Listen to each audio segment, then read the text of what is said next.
live when taking pictures, which I don't always do, but sometimes as I'm getting ready to go live, I'll go open up my camera app and take pictures. And then one or more pictures to use as a thumbnail. And this time, as I'm going to play Metal Gear Solid 5, playing as Snake, I did a little artsy thumbnail there where I put my knife there. So it looked a bit like a horn. So you see that when I start playing the character I'm playing the video game, he's got like a little horn. It looks like a horn. Now it's smaller than this. It's about this size, a horn going out of his forehead. Now it looks like a horn. The lore is that he survived an explosion attack on Mother Base, and there were bone fragments from human beings, and one bone fragment lodged into his brain, I reckon, and that's why he's got a piece of bone sticking out of his forehead. So.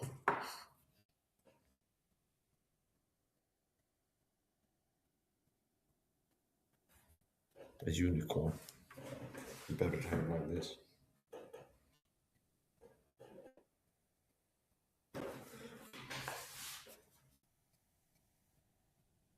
Like this.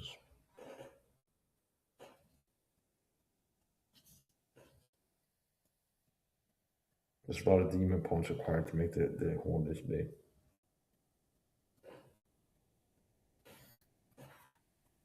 So there's actually a dynamic in the game that I'm gonna play where the character I'm playing as Snake has a horn. And then there's like a karma system where good works, bad works, the more you sin basically, the more evil you are in the game, the more the horn grows. And then there's a level where you've been bad enough where you get permanently covered in blood and the horn is very big or something. I'm not an expert at that, but I know that there's a dynamic where there's visual changes. The worse you get, the uglier you get, basically, or the more demonic, monstrous you look. But there's a certain point. So there's a heroism and there's a heroism dynamic where you do like good stuff, you get heroism points, and then you can lose heroism points. And there's two. It's a demon points, which is the opposite. But that's the point. So, for example, there's a mission where you can get heroism points for rescuing child soldiers, and you're not killing the child soldiers, but using less lethal weapons to apprehend them and like rescue them from off the battlefield, and you get heroism points.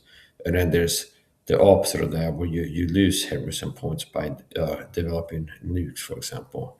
So if you build a nuke, that's 50,000 heroism points of a cost, if I recall. So if you get to a point in the game where you can develop a nuke and you have a nuke, which is why do you have a nuke? That's for deterrence. So there's an online component. So you can play single player, you can play online. So when you open up you have a base, mother base, and then other players online can find your base and invade it. Okay. And the opponent developing a nuke, you have a deterrent effect where if people invade your base, they can be retaliated against. And it can be impossible for some people. It's like a deterrent, okay? There's a deterrent effect to protect your base from being raided by other players having a nuke. And developing a nuke, you lose heroism points. And then there's other things you can do to gain heroism points. And there's a heroism farm mission that I found from researching this, and it's C2V subsistence. And you apply there's like a trick to it, where there's a mission where your job is to invade like a outpost, Soviet outpost, and disable the comms equipment. And there's three like parabolic disc antennas, and if you blow them up, shoot them with an anti-material rifle. There's different ways to go about it, but like destroy the comms equipment. So you can go and sneak and plant C4 charge on all of them and then sneak out and then hit it. Or you could have a rocket launcher and shoot them at a distance. Or you could have an anti-material rifle, like a 50 BMG rifle, that you can shoot them. Now there's a way to quickly finish the mission, and it's as you're inserting with a chopper by chopper. It's like exfil, infill. So that it's like as you insert, you start this mission CTV, and you can select landing zone, which means like you can go, I'm gonna touch down here and then proceed on foot, and I can choose which way I approach. I can come from the mountains or over here, or you can actually pick the outpost itself as the insertion point, which means the chopper pilot will fly you right into the enemy outpost and you come under fire. Okay. And then you can, with the minigun, like the door minigun, you can shoot the comms equipment. And then it's like, oh, mission completed. You destroyed all the comms equipment, so the mission is completed. But chopper takes you out again. And normally it might take like 30 minutes for a skilled player and multiple attempts to finish this mission on the subsistence level, like on-site procurement. So if you're on subsistence, there's like different levels. So you play the game and it's like normal, and then after a certain time, now you unlock the same mission with another difficult setting, subsistence, and that means weapon and gear on-site procurement, weapons, which means normally you can pick your loadout. I'm going to play this mission and I'm picking this weapon and this for the sword. Like for this mission, I'm picking to have a machine gun, an LMG, and a rocket launcher, and I bring smoke grenades and this. And then you had to pay for it. It's like the more stuff you bring, the more you had to pay for it. It's like, okay. Now there's a difficult level of subsistence where you spawn into the mission and you have nothing, which means it's on-site procurement, which means if I want to get a gun, I had to find a Soviet soldier with a gun and like neutralize him, take his gun off of him. Now I have a gun with 1 mag, okay, and then I had to go get more. So basically, this a heroism 4 mission, and I played it a few times, and as I'm developing uh, nukes, I'm gonna have to keep farming that. So. Here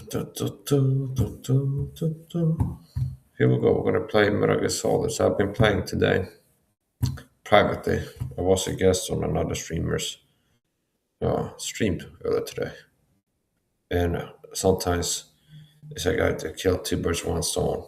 It's like I'm a guest on a panel, and I'm playing video games.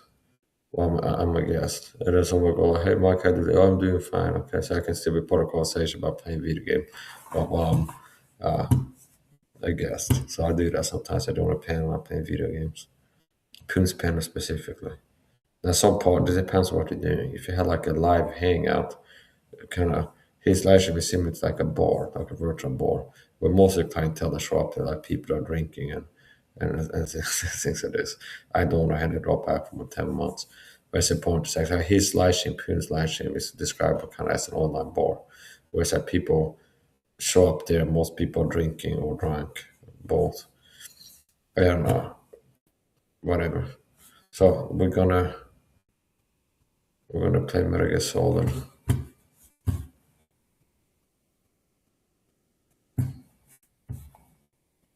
And here's another thing, a rookie mistake that I made.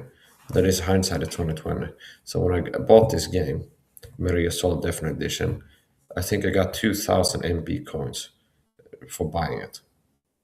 Okay, so it's like a pay to win type of thing. You buy this special Definite Edition PC game. It comes with the in-game currency MB coins, which you could use to purchase forward operating bases. You can use it to speed up development of weapons. And being like a rookie and not doing, like, after playing it, I started doing more research. It was like there's a certain mission. Let's say I try it 3 times and keep failing. It's like Google like how to beat this mission, and then someone will say, oh, yeah, the trick is like you approach from the north and crawl behind under the fence, and then the first guard is like, oh, they tried it, it works, okay. Now when I got it installed and started playing it, and I learned as I go along.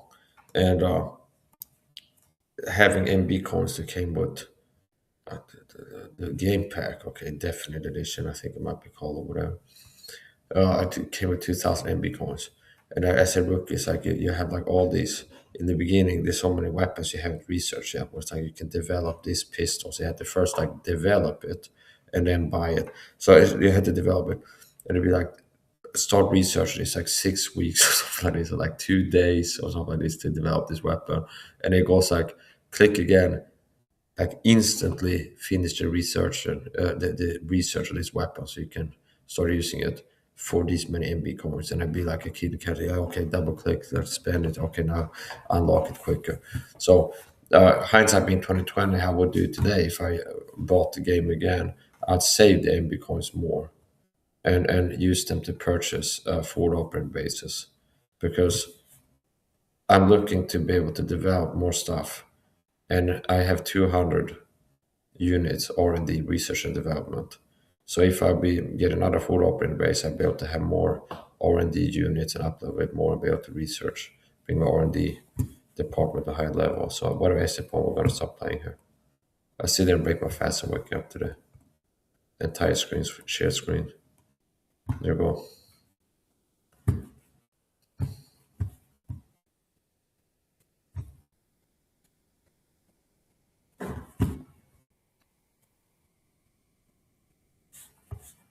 Here, last week, 36.5 hours. Last 2 weeks, I spent 36.5 hours the last 2 weeks playing this game. Total 846.7 hours. So close to 1,000 hours of playtime. And I've gotten pretty good at it. Now, the difference in how good I was starting out versus now is not that big. But they'll be more consistent. Uh, be more consistent. Consistently high level on how I'm playing.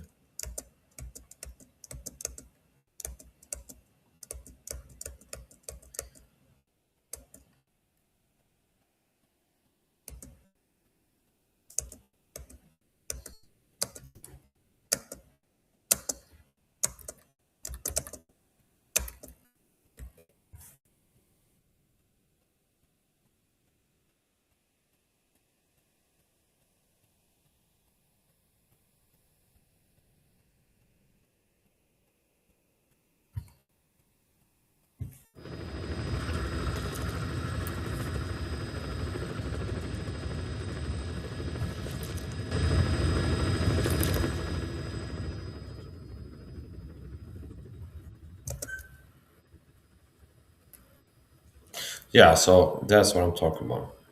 If you look at that guy, he's got a horn on the right side of his forehead, right here.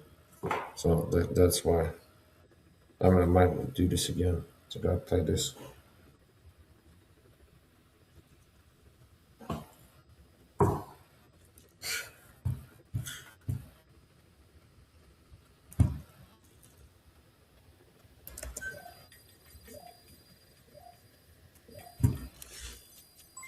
Oh, we had some other, we had some scumbag.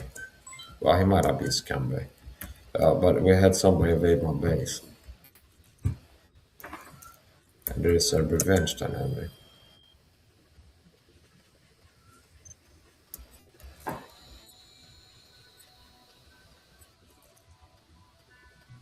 Retaliation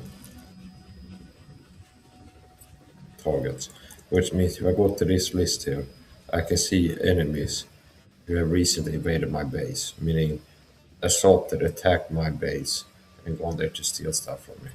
And I can retaliate. And we'll see how that works. The, what they say, the original silver nuke hunter. Okay. And this guy might be a cheater. Wins 56,093. Okay. So you mean to tell me he's completed 56,000 successful FOB infiltrations? He might be a cheater. From my research, it's like cheaters on this game, online games. And some games are played by cheaters. I won't be surprised if I look like the scoreboard, that like most of the number ones in the rankings are cheaters. I would not be surprised, okay? I mean, if you look at the jump, to be like one guy and his score on like the scoreboards, online scoreboard rankings, let's say it's got like 1 million. And then number two is like 24,000. Okay. And then like number three is like 18,000. The other side is like the one is like, it's like somebody is like got a million. And then the number two guy is like got 20,000 points or something like this. Which is like, it's always like one guy who's so far above everybody else.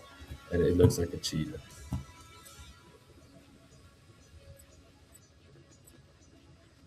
So if I'm looking for people to invade the base, I could go infiltration targets, high ranking PFs. Or I can go PFs of equal weight. And I have retaliation points. I'll be surprised if he's a cheater. It says staff abducted 0, material stolen 0. So maybe he failed. And he's got 4 FOBs. Check number 4. Yeah. And you can see the top right corner. He gives me some stats about his defenses. So you can go and look and contemplate and look at it, compare and contrast, and maybe invade a base. It's like, what does he have as defenses before we make a decision? So this guy has a really high level base. He's got 32 cameras, 75 soldiers. Let's look at Fob 1.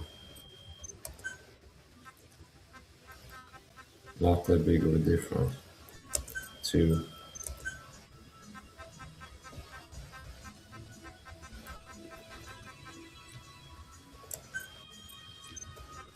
Fob 2.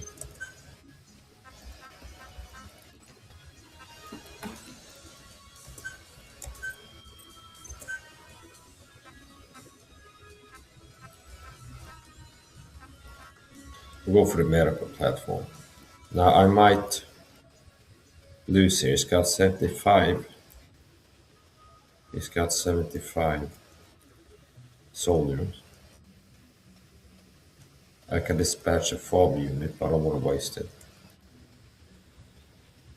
And he's got some AA guns. So Heading to FOB. yeah, hold on there.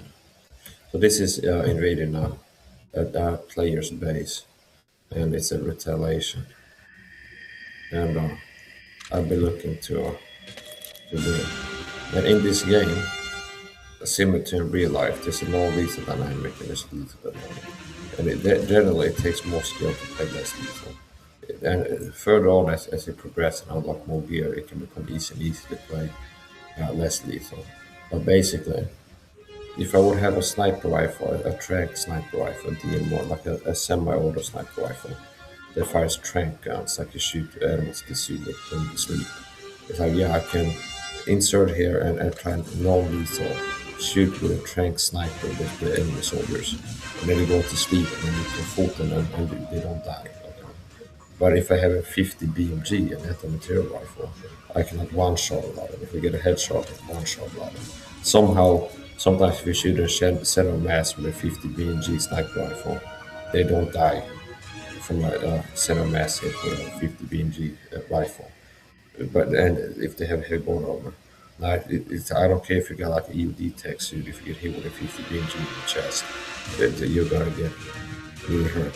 So I'm not complaining, but a lot of times it's not enough to hit him one time. If you hit him center mass, like in the chest, thorax, or the torso, with a 50 BMG, you need a second shot to get him again. That the FOB defender soldiers. So we're going to look at what type of equipment we're going to bring here, and I'm picking lethal. We'll go lethal on them. Select equipment, power weapons. We'll go 50 BMG,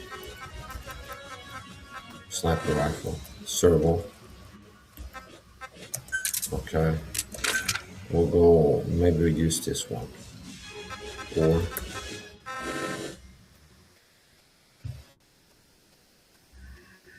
we use this one. Or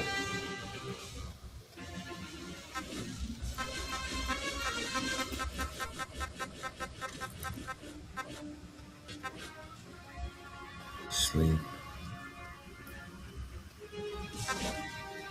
See, I like to have this with a explosive on. No, actually, we'll go back. A little bit tricky. It'd be good if you could customize it while in the process of deploying. You're gonna customize that one. Weapons. G44.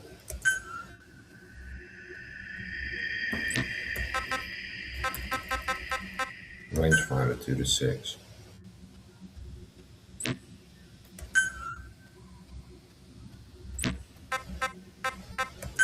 I will change this to explosive.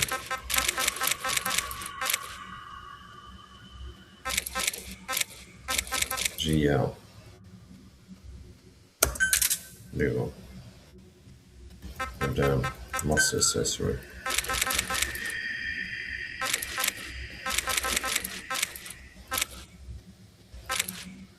What to be? Yeah. Laser. Yeah. Okay. Dun, dun, dun.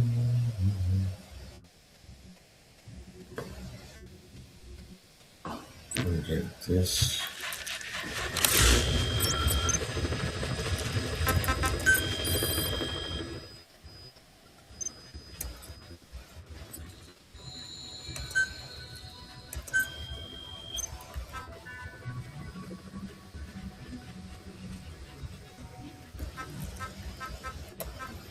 Base development platform.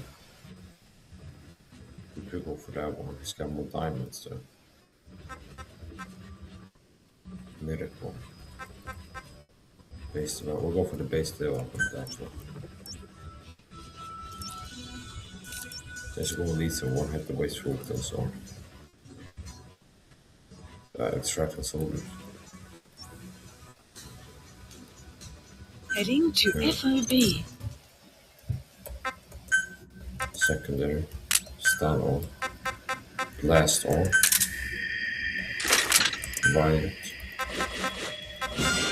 And we can go on. We're gonna have to deal with UV dolls.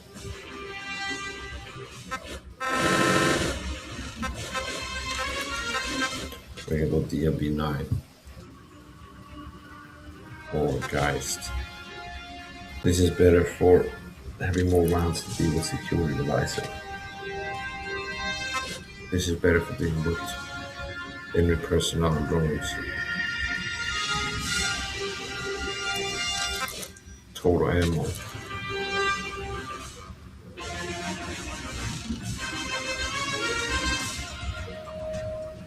Wow, wow, wow.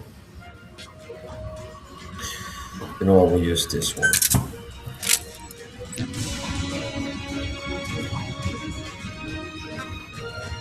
Primary. No. Secondary. Support. Secondary.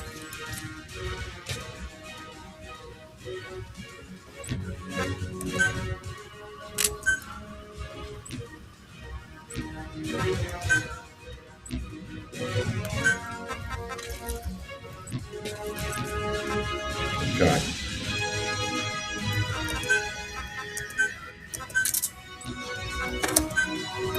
Deploying. Whoop.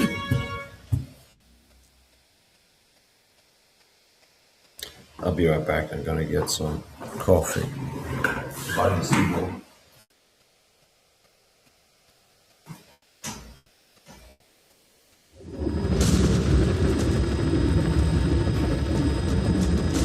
Successfully sneak your way into the heart of the rival PF's FOB, and you can take back the staff they captured.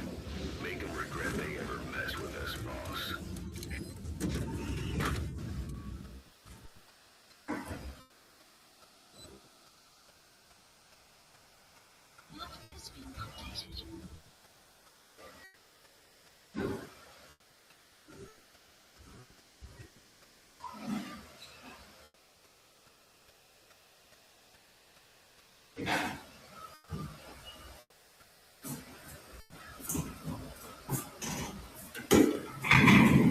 It's on a timer, so normally I don't hurry as much. We're on a timer here, and I waste some time here. So from here before deploying, and this is a timer. It's not gonna be unlimited. Ah, god damn it! I was just saying, that UV drone. So I can only bring so much gear. There's a time limit around 20 minutes. I had to finish, clear every platform, and get to like the end part to complete it. There's a time limit. And also there's a limit on how much stuff I can bring. So I can bring an anti-material rifle with, let's say, 40 rounds. And it's like there's a risk of running out of ammo. And now there's enemies and you have to be able to basically you don't want to run out of ammo, so I could have used the unlimited ammo in the chopper as I'm inserting to shoot as many soldiers as I can before deploying the UV drones, so I don't have to spend my ammo on it after deploying. So because I took a bit too long there, I wasn't able to do that.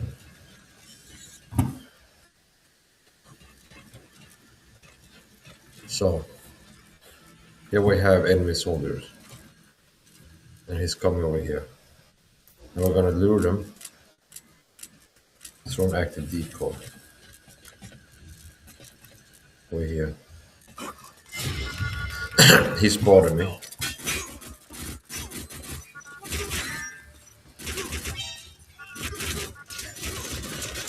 How the hell are you invisible? Yeah, this is like a, yeah, this is not good.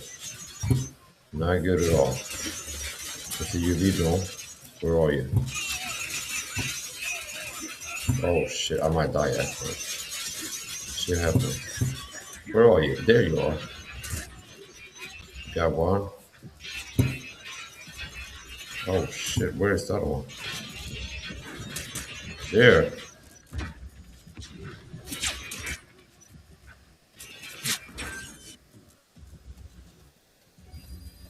Okay.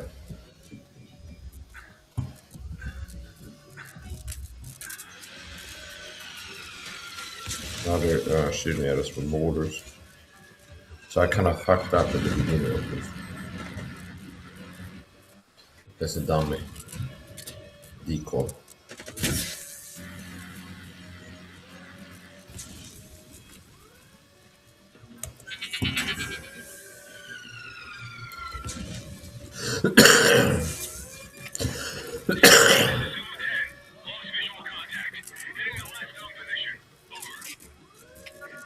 The way to use this is to use around corners.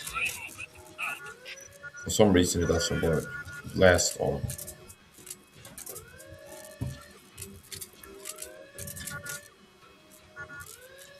I might repeat the wrong. So they have cloaking devices. Bang, one shot. Bang, one shot.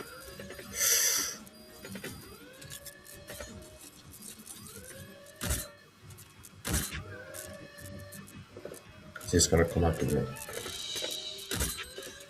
So it takes 2 mass hits so I can take it. Now that's actually like 3 of them. This is a 50 BMG. It's a 50 cal sniper rifle. Somehow he took like 4 of them. Yeah, hit 4 times instead of rifle. He's shooting. Oh shit, it's a gun cam. Okay, I can turn it. Okay. Get this guy here. We're engaging in melee. Then we execute. Oh shit, yeah. But that awesome. Didn't go too well. Try a little harder next time. Arrived at Mother Base.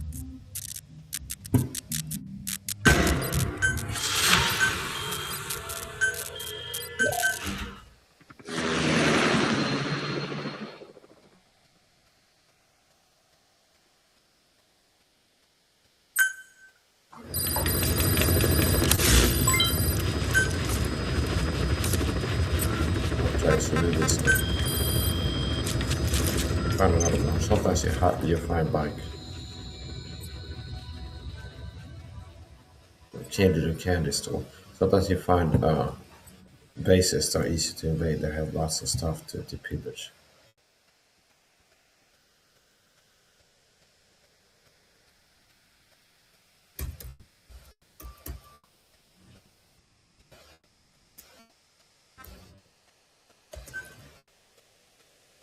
Wow.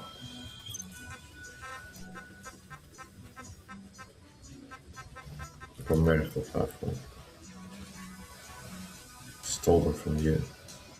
They stole quite a lot of stuff. This base development platform. Yeah. Heading to FOB.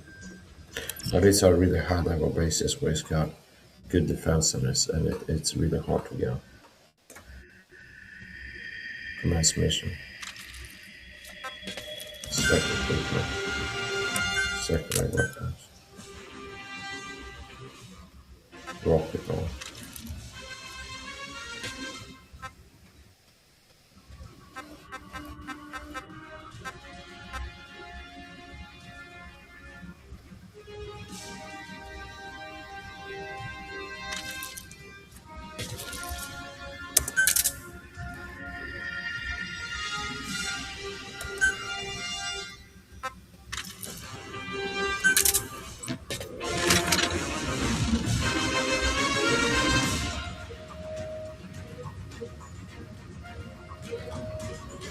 Okay. Deploying.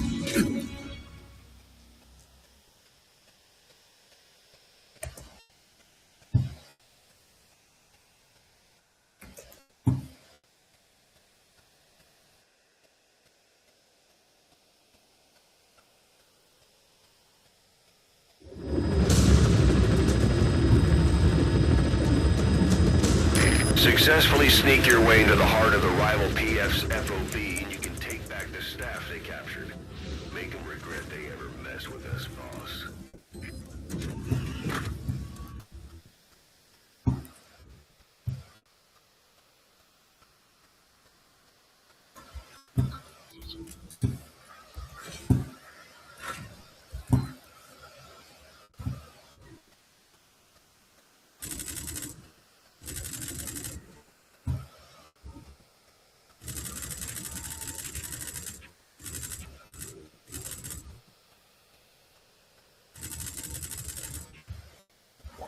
Iron sights are better for scouting for targets, and sometimes it's better to zoom out and not use the iron sights to be able to hit. Meaning I'm able to be more accurate and hit what I want to hit by not using the irons a lot of times.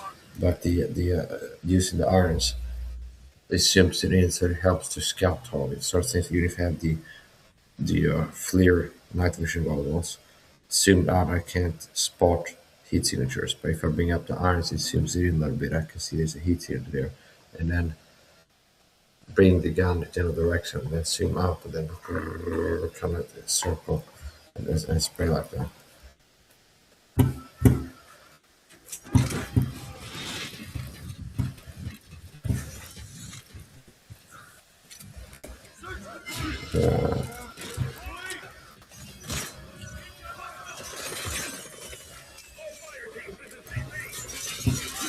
No, that's not all.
This incapacitates them.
Oh shit.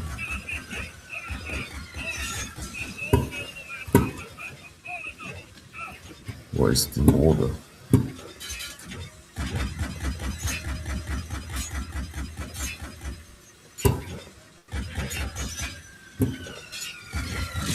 Learning what is real. Fuck.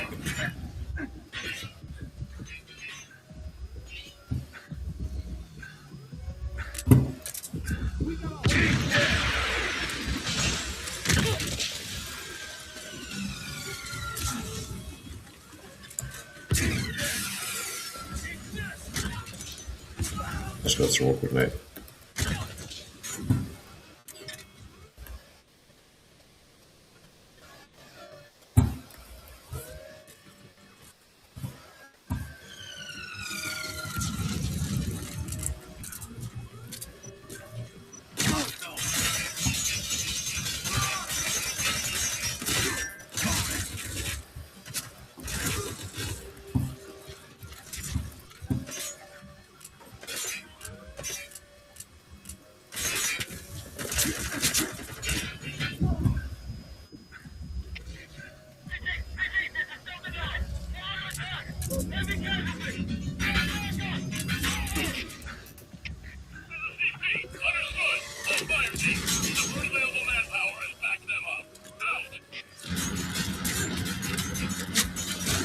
I'm headed up.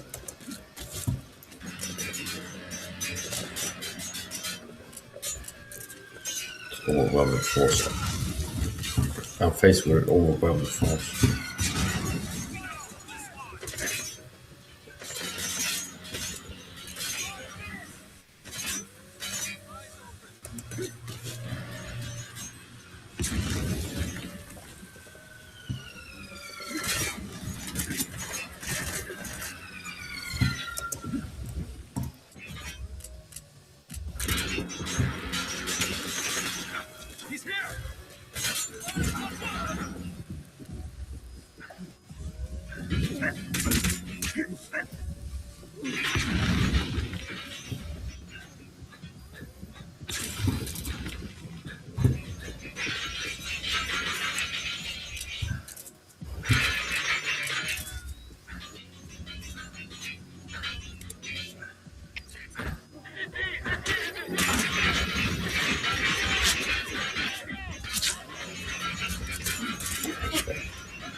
Headed back there. Oh yeah, I got it. Failed. Are you hurt? Try a little harder next time. Station arrived at Mother Base.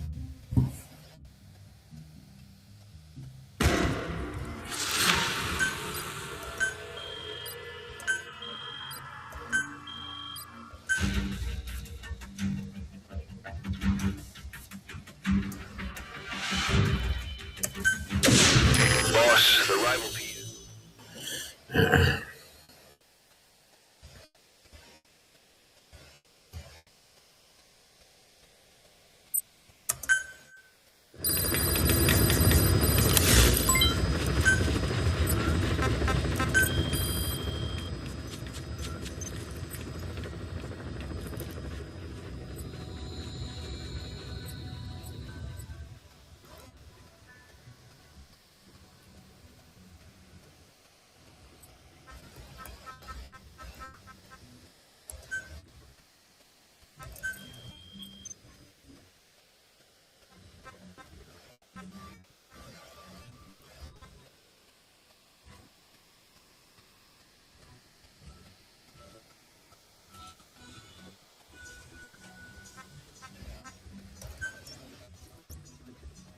Heading to FOB.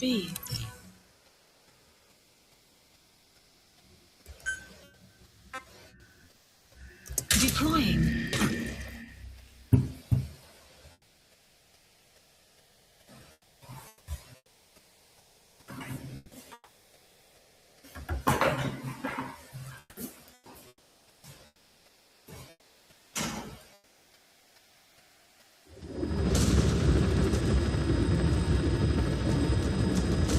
Successfully sneak your way into the heart of the rival PF's FOB, and you can capture staff from them.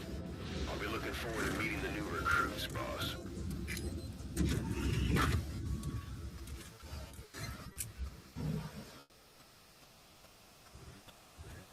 Map is being updated.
Helvete. Infiltration failed. Are you hurt? Try a little harder next time. Extraction arrived at Mother Base.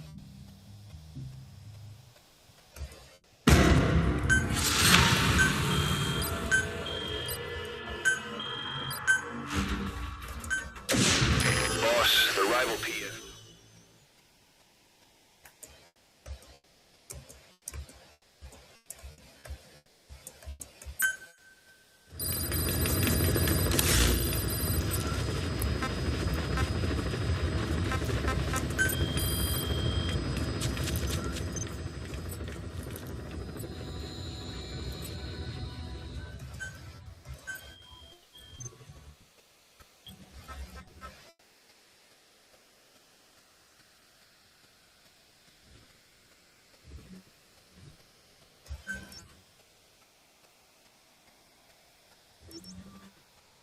Heading to FOB.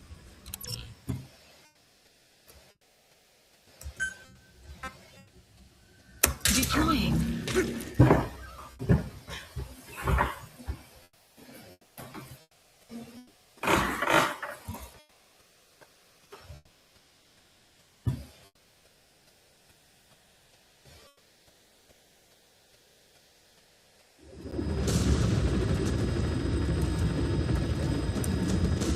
Successfully sneak your way into the heart of the rival PF's FOB, and you can capture staff from them. I'll be looking forward to meeting the new recruits, boss.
Just for now.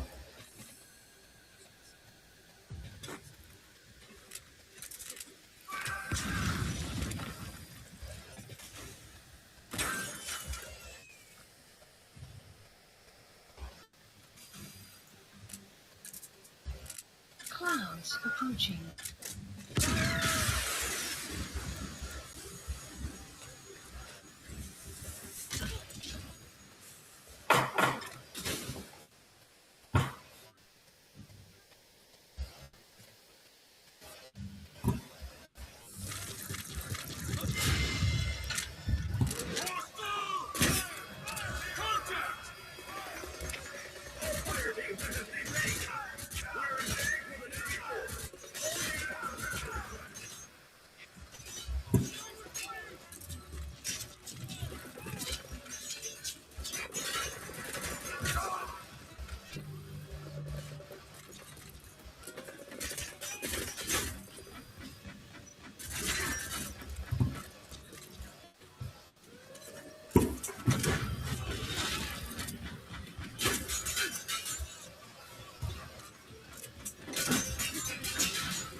I'm such a fucking bad. Infiltration failed.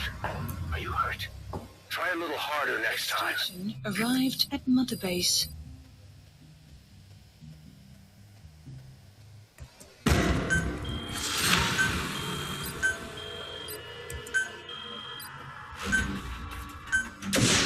Boss, the rival PF.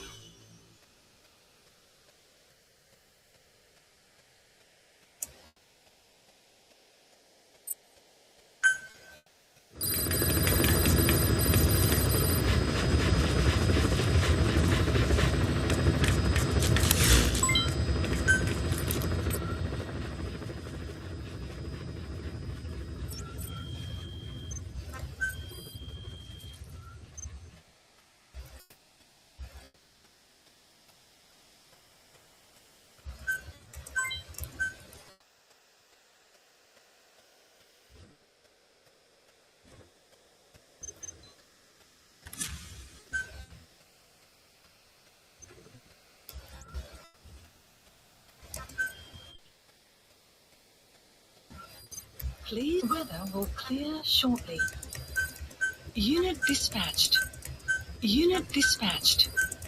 Unit dispatched. Unit dispatched.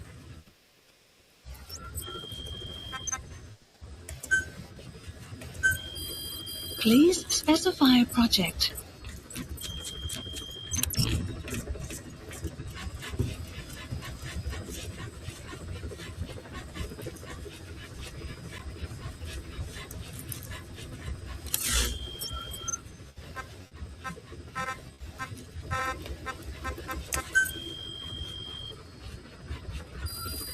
Please select a mission.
It's just for you haters, cyber stalkers.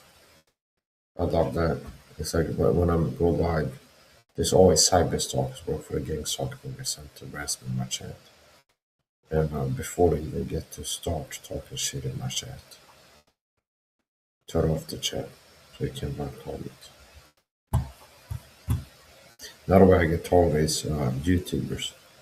If there's a YouTube channel I start checking out now, then they get recruited, start talking with the beta bitch boy, slave bitch, a lot of passive aggressive, feminine aggression style, cowboy tactics. People I never did anything to, but they get put up to start talking with a little subtle passive aggressive techniques. I'm not joking, there's people I told. Very pathetic. I'm a Christian boy being told with persecution, fight against evil. It's like, oh, you're a little bitch made slave boy. You get put up to talk with passive aggressiveness. They're not man enough to fuck with me directly like men do. They're like, fuck Mike Sauce. I feel like, oh, I know Mike. But what is feel about try to be innuendo, but work is little push his buttons on the slide in front of others like a punk beta bitch on the side.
Or do some light mouse loss to him.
Mozambique då, 2000. What the heck?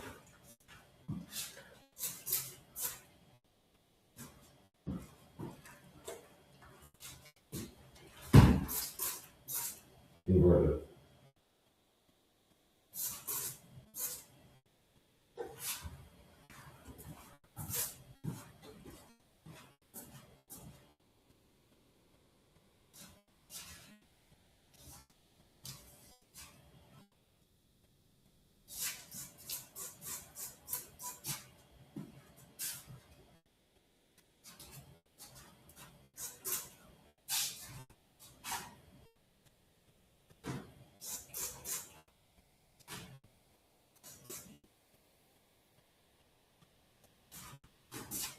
And with this, there's a dramatic pullover where effective range is about 5 meters.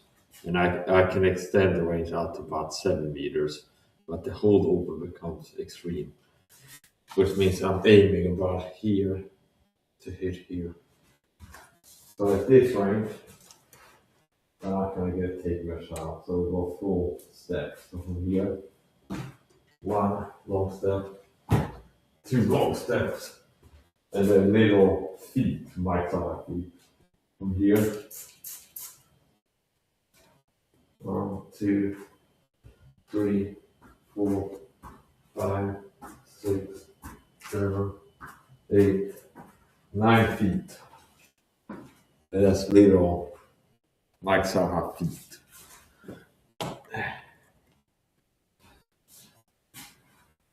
So it's about 9 feet, 10 feet.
A lot of times as I'm maneuvering,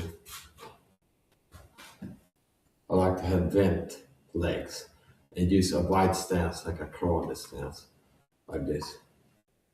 And then I can turn, but I prefer to be like a tank, face front. So from here, I like to get in here and aim my whole body at you, so in between my shoulders. And then do this. Now from here, obviously quick I can turn on and go one-handed over here, or here. I like to face the target like this, and then square up with it, which means it helps me to hit where I want to hit. And it's a stable shooting platform from here. And there's no recoil here, but I like to have this stance. So from here, here, and then start shooting. From here, here, and start shooting. And what is this doing? This, if I'm reacting to something, for example, if they're aiming to hit me in the head, if I'm in body armor, it's like boxing, one thing or many things. I'm doing head movement, so this is doing a lot of things. Here, see? So if I'm wearing body armor here, and the person wants to get a headshot, I'm going down, which can make the headshot miss. I'm creating a more stable shooting platform from here. It's a brace position, I'm strong here. I'm a smaller target, which means if there's bullets flying, there's less body to hit. Meaning, if there's bullets flying, I'm a smaller target here. A lot smaller target. And people might have to aim down. So I don't have to always do it. I do want to do. So from here, I can engage from here from the hip. Boom, see? And I don't have to aim. It's like I'm from here, look at what I want to hit, and then start shooting. See? And I'm hitting without aiming. Just from here, I'm looking at what I want to hit, and then shoot.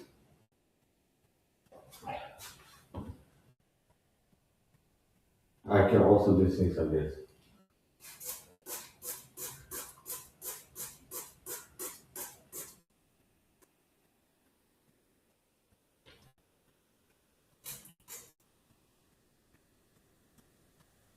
So in distances that were in this room, I shouldn't have to use iron sights to aim. You shouldn't have to aim to hit within 10 yards. You shouldn't have to aim, meaning I can aim with this. There is like a thing in the front. There could be like the front sight. See? But I shouldn't have to aim. So if I can get headshots without aiming, I can get headshots without aiming. So if I go from here and I can hit him in the head, why would I go here and aim if I can be as accurate without aiming? It becomes a greater distance, and with this, there's really no aim range where you really need to aim.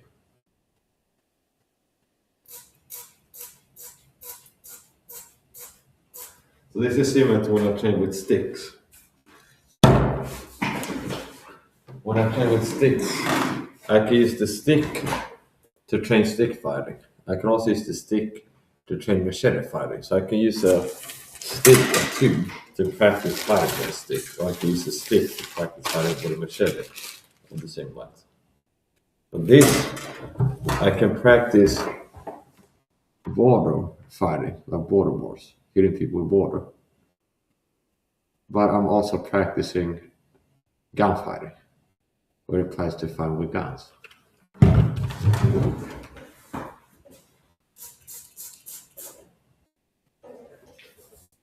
And really, with this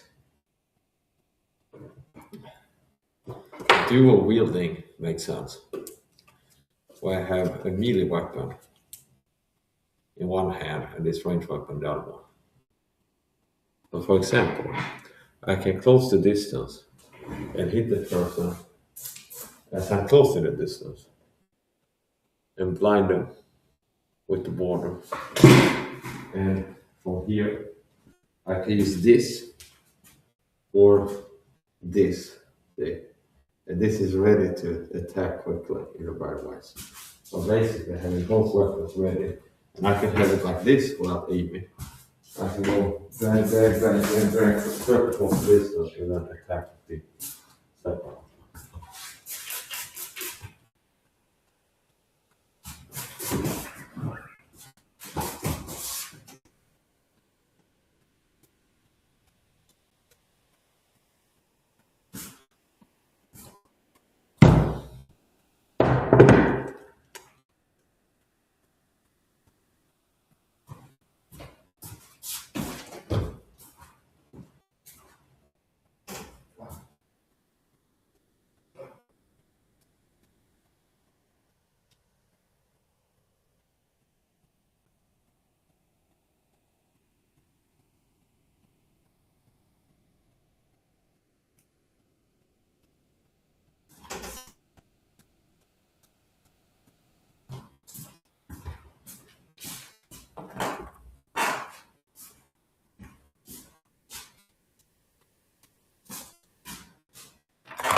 The tactics differ depending on what I'm wielding, what the circumstances are, what I'm wielding, what I'm facing.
Notice I'm mixing no look firing and rapid movement while firing.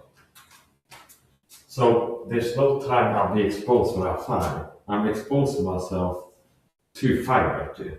So if I'm behind cover, I'm not being hit. But I can no look hit you from over here. See? Shoot at you. And I'm shooting at you. And it's not allowed for you to shoot at me with. So here, no look fire is just a fist-sized target appearing for a short amount of time.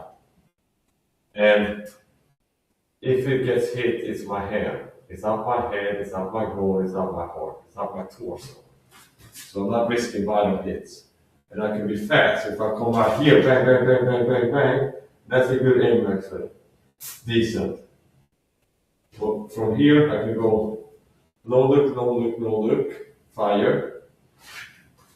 I can peek the corner a little bit, bang, bang. I can decide to break cover and switch to this angle over here.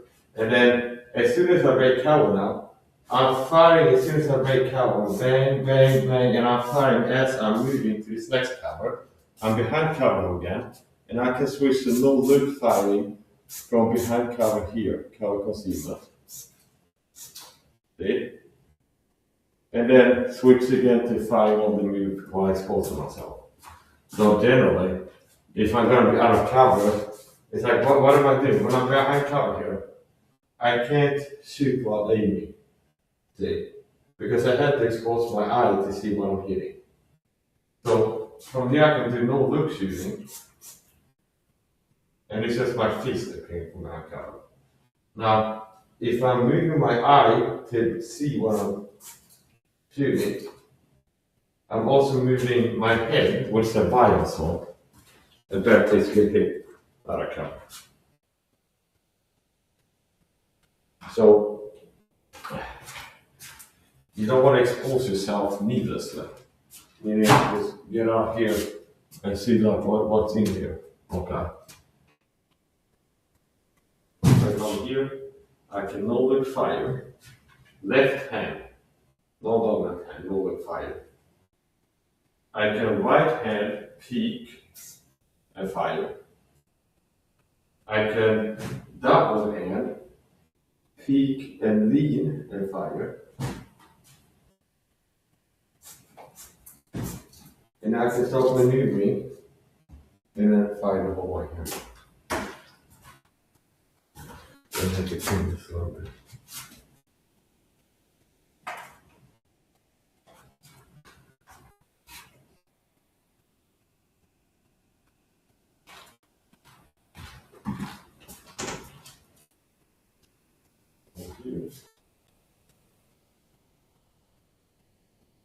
Oh, here we go.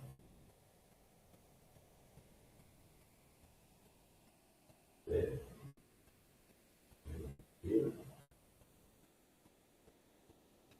But from here I can do right hand.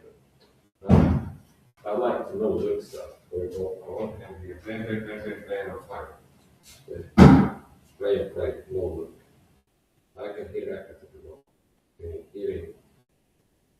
And basically it's like spray and pray. A lot of the no look is firing in expected slots. I mean, if you know where they are, you fire that in the direction.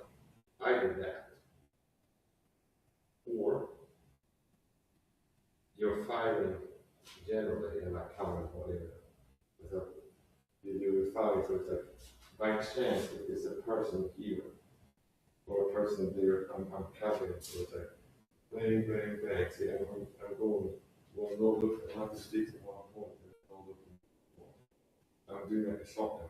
So I'm firing to the left, up, middle, down, right.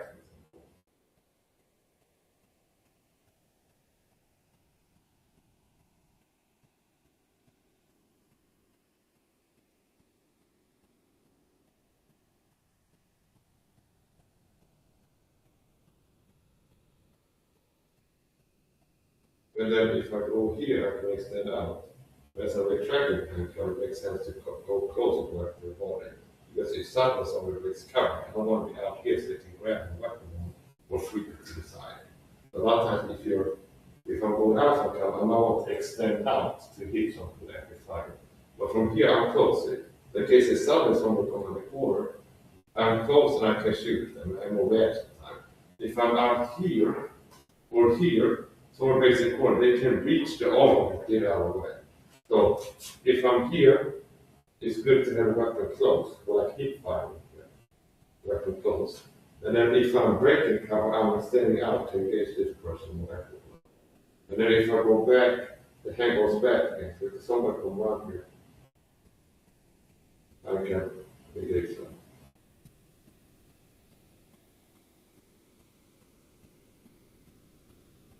Pushing into the shot, which means from here, hip firing can be close to the hip here.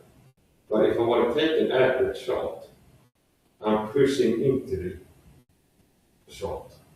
So I'm pushing out and then shooting at the end of it. Here. Now with this, that's about the maximum range, or right outside of it. So I would have to aim up here to hit. No, I actually know pretty much from here. This is like max out the range here. See?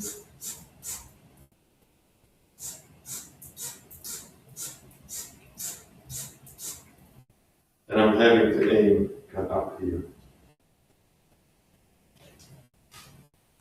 Now also I can do this white-handed. Like I'm going to do no look attacks. I like to use the left hand. So since I got exposed my left hand on the camera, I use the left hand to go look around the corner.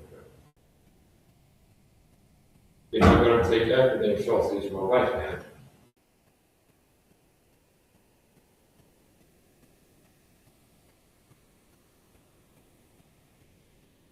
It's a little bit different. If I want to do no look, I can do no look like this.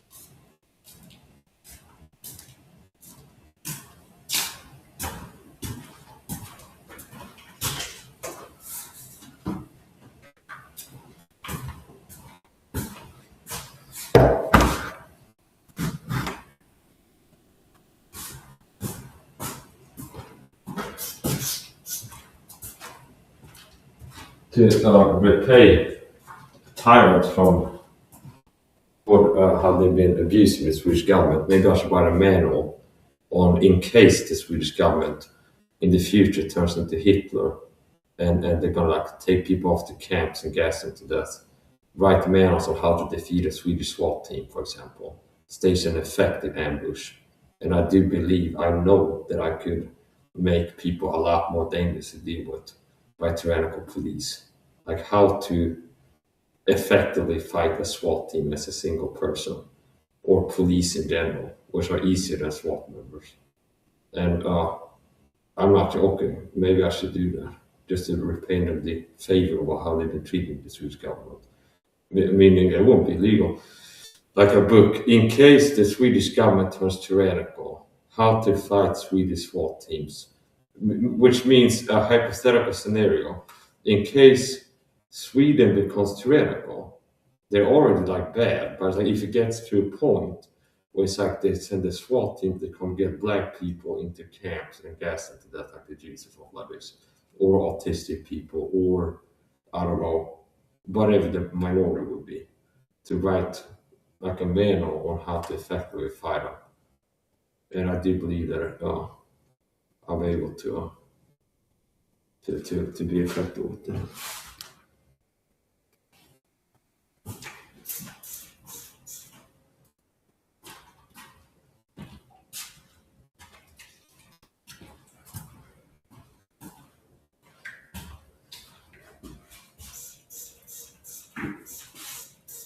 It's really satisfying.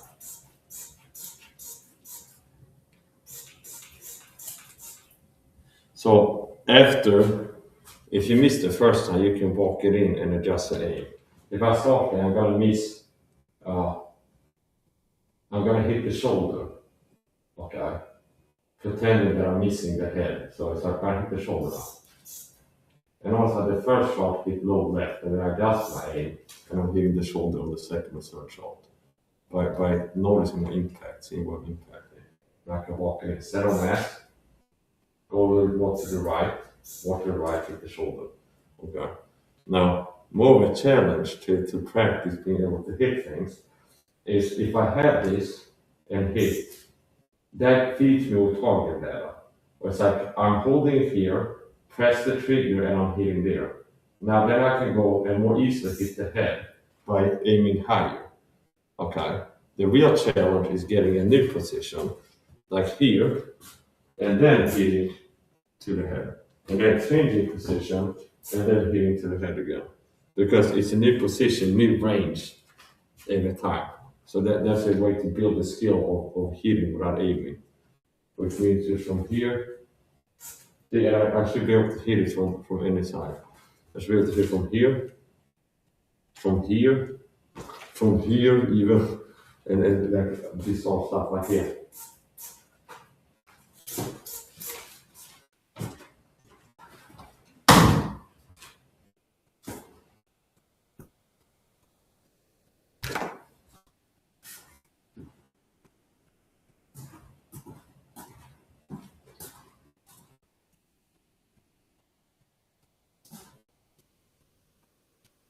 So that's combined with a bitch is jealous because I'm not worried that I can pussy couch. So you know nothing about slice. No, I know about slice mechanics for. It's just you don't understand what I'm doing. So I'm not a swamp thing with my own hands. See, the effective tactics are very for the defender or the solver and other variables. What makes good strategy tactics depends on the circumstance. See, which means the best strategy in such situations is to cover, and other times it's to fire. So I'm not, as a retard, I'm not a squad clearing a house. Okay. Where I'm reaching, and then I'm in a house now, and I have to check every corner. And the corners are the most dangerous parts of the room. I have to check. It's like it's not that I reach and come in here to the kitchen. Then I'd be like, I gotta check the living room and clear that to make sure nobody's in there. And then here's the bathroom, could be somebody in there, and I gotta check if there's somebody in there, and then go over there. I'm in my house, which means I'm practicing defense, which means I've already cleared the house. I mean, I've been in here for 24 hours. There's nobody's over to get in here see.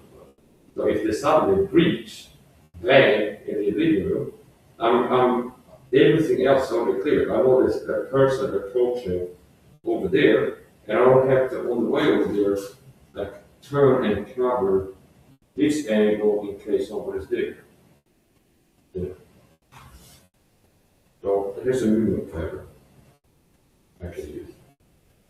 You understand, if I was a swapping for the kid's house, it might be one person would, I understand it, one person will keep this angle covered, for example. Another person will go here, aim there, and then go and check here, for example. So if you have the workload divided on several people, they come into this window. One person can stay here and cover this area and be ready to shoot somebody through there. Another person can be aiming over there and cover the bathroom angle if they wanted to. And then a third person, you can go lower and peek the corner and cover that angle, while one person stays covering this angle, one person is covering here. Here and a third person lean down and turn around the corner and check if there's somebody there. Now, first of all, there's not 3 of me or more. Secondly, I don't have to check the bathroom or the living room because it's my home and I don't know what is in here. So I can skip that. And the main thing a lot of times as I'm practicing this is speed, where I want to get to a strong point. So if I'm practicing, for example, and there's a breach, bang, there's a window got open in the living room. Okay? This is how I practice all the time.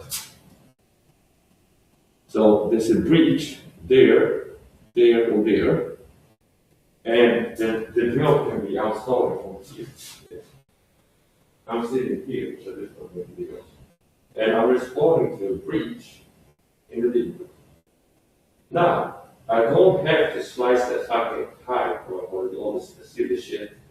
Now, okay, as I'm moving here, I'm going to be covering this angle, and then swing to this angle, and then check this angle. Because I know there's nobody there. I know there's nobody here, and I know there's somebody coming there, and that's all I need to be concerned about. So the main thing will be, get within firing range, because they are on my effective range. I can't reach them with this range right now. So what I'm going to do is quickly get behind corner cover, this strong see, and defend this corner cover. If they clear here, I can engage them with this distance. I can peek, and then if they're moving in here, I can see them from this distance. See? So it's not like, okay, I'm going to check here, and there. No, I'm just wanting to breach there. And what is the point of how I'm moving? I can just show you one moving pattern, and how that makes sense. So, from here,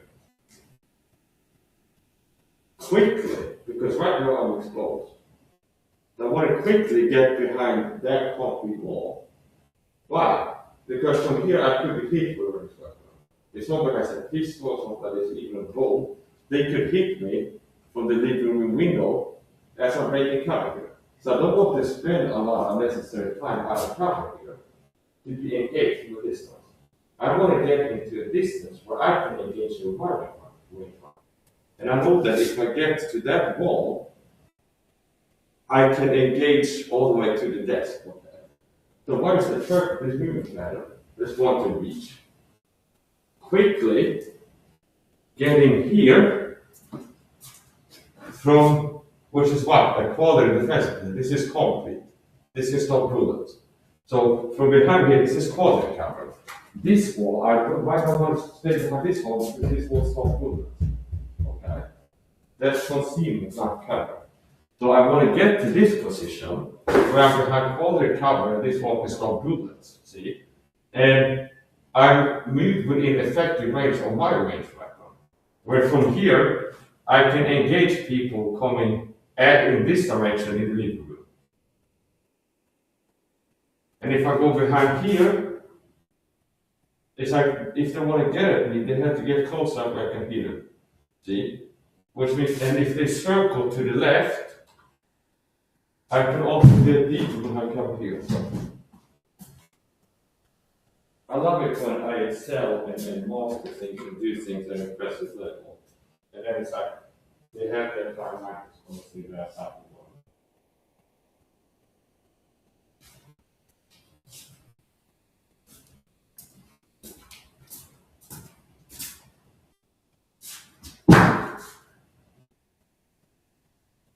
The airboat coming through here, I can hear it. You know what I mean?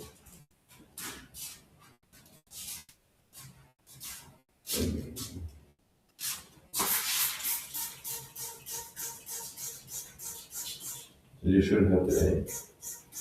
Here.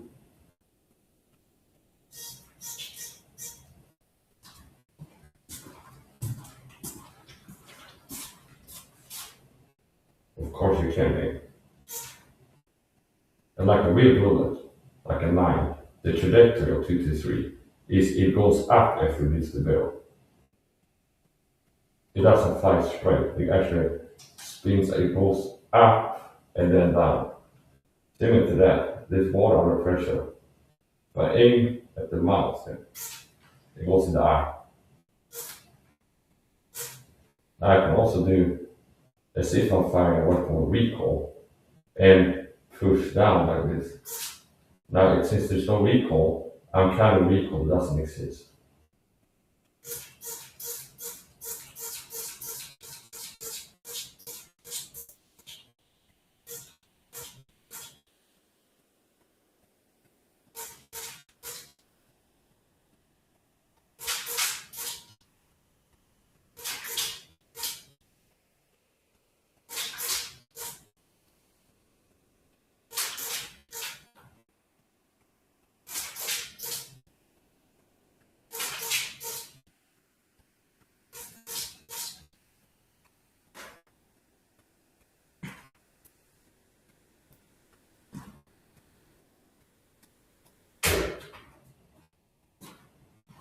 there's no way for somebody to be in here with me and be safe. Understand? I decide if people are in here with me are safe or not, and I really enjoy that. Being a dangerous man, that's not safe to. I'm not a punching bag. See, a punching bag is somebody you can hit and grab risk of being hit back. I'm far from a punching bag. Meaning, if I'm in here and people fuck with me, I decide if they get hurt or not. How safe it is for them. Do you understand? Like home defense, a burglar. Could I be like, oh, there's a burglar coming to my house with a crowbar, just let it go, so whatever, give him a cookie, good job, guy. Yeah, but I could also decide to make it very dangerous. Like, the simple truth is, if somebody's in here with me, I decide how safe that is. I don't care if there be two people with guns coming in here. I could hurt them if I want to. There's no point where somebody could have something on their body and make them safe to be in a fuck with me. I don't care if it's one or two people. If there's two people here and they have a gun in a holster or a knife in the pocket, they're still not safe unless I let them be. Meaning, even if there were two people here with guns on them, covered carrying, if I decide to hurt them, it'd be almost impossible for them to not be hit with my knife on the zone. I can close the distance quickly, and the chance of them being able to get the weapon out in time to use it before I'm having stabbed them are very low, and they have to do a lot of training and stuff. And so yeah, I really enjoy to be a person that it's dangerous to fuck with me, and I'm not a punching bag. I understand. If somebody's in here with me, I don't care. It's like if there be two comments going here, they got knives on their hands, and there's two of them, and it's not a deep cover, but it takes more skill to train quickly getting it out. But they have it open here. Still, regular absorption with a weapon, there'd be very low chance of it to not be hit at least one. And 100 all day. Which means if the stable like higher progress to that people. Yeah.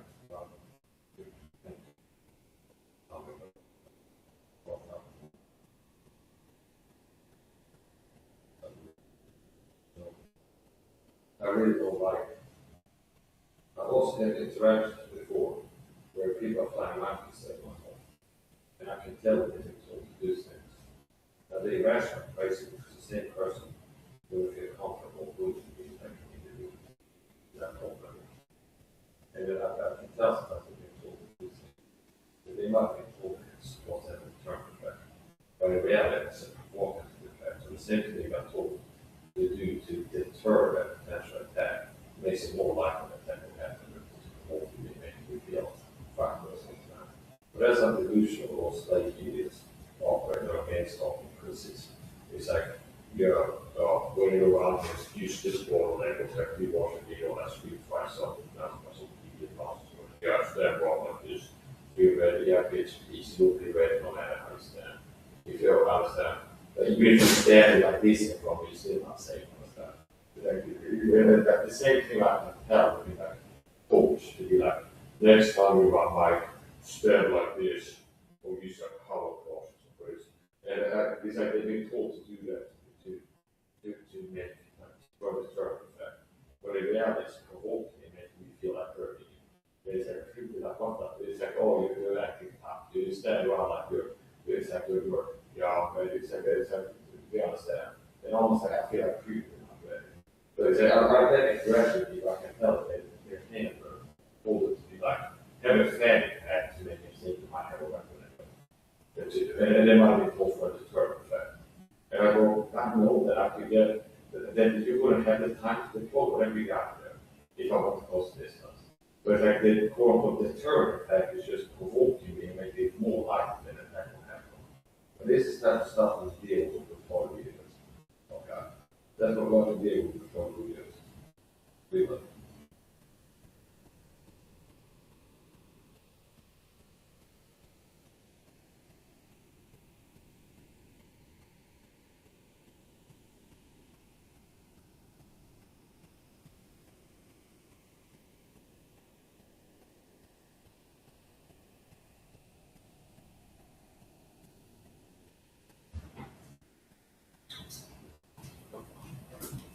Yeah, so I gotta work the self-defense and protection. And nobody has the right to target psychological violence or physical violence. And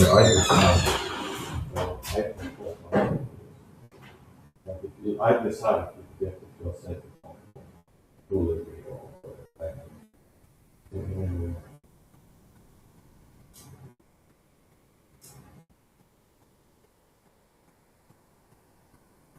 So I've been an example for many years of Christian meekness. Meekness is not weakness. It's simply, meekness is not weakness, but long suffering gives up more of its kind. It's not easy. And idea with long suffering that will have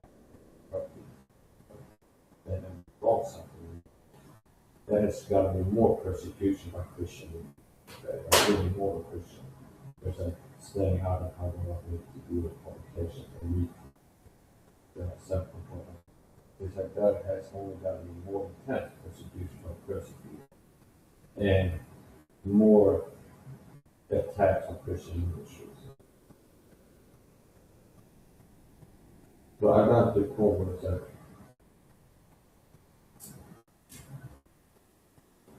after years of gains all getting involved with all the message, basically that's like law I decided to not be asked to be there. And it kind of simple, it's just not putting the effort to yeah, I decided to to change.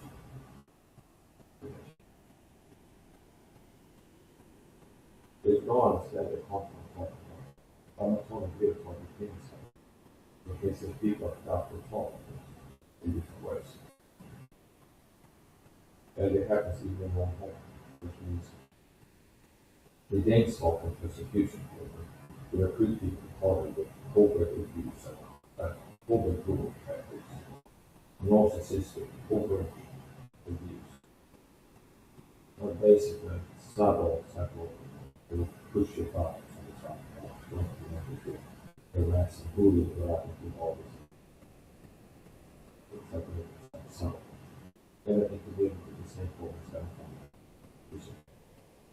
You understand? So I'm not being weak because I'm a person that has had people consistent for years. Recruited by a program, we call it the program. And at the same time, sometimes they can find out to do or increase like she can do for the dog. You know, I think it's after the right. Okay. Yeah. Where I need to force some of these people to simply as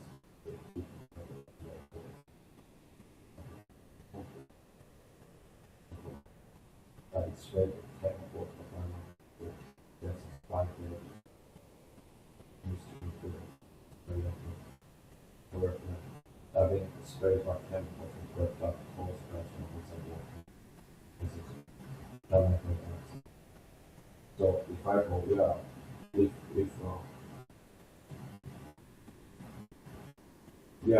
so I'm not being irrational.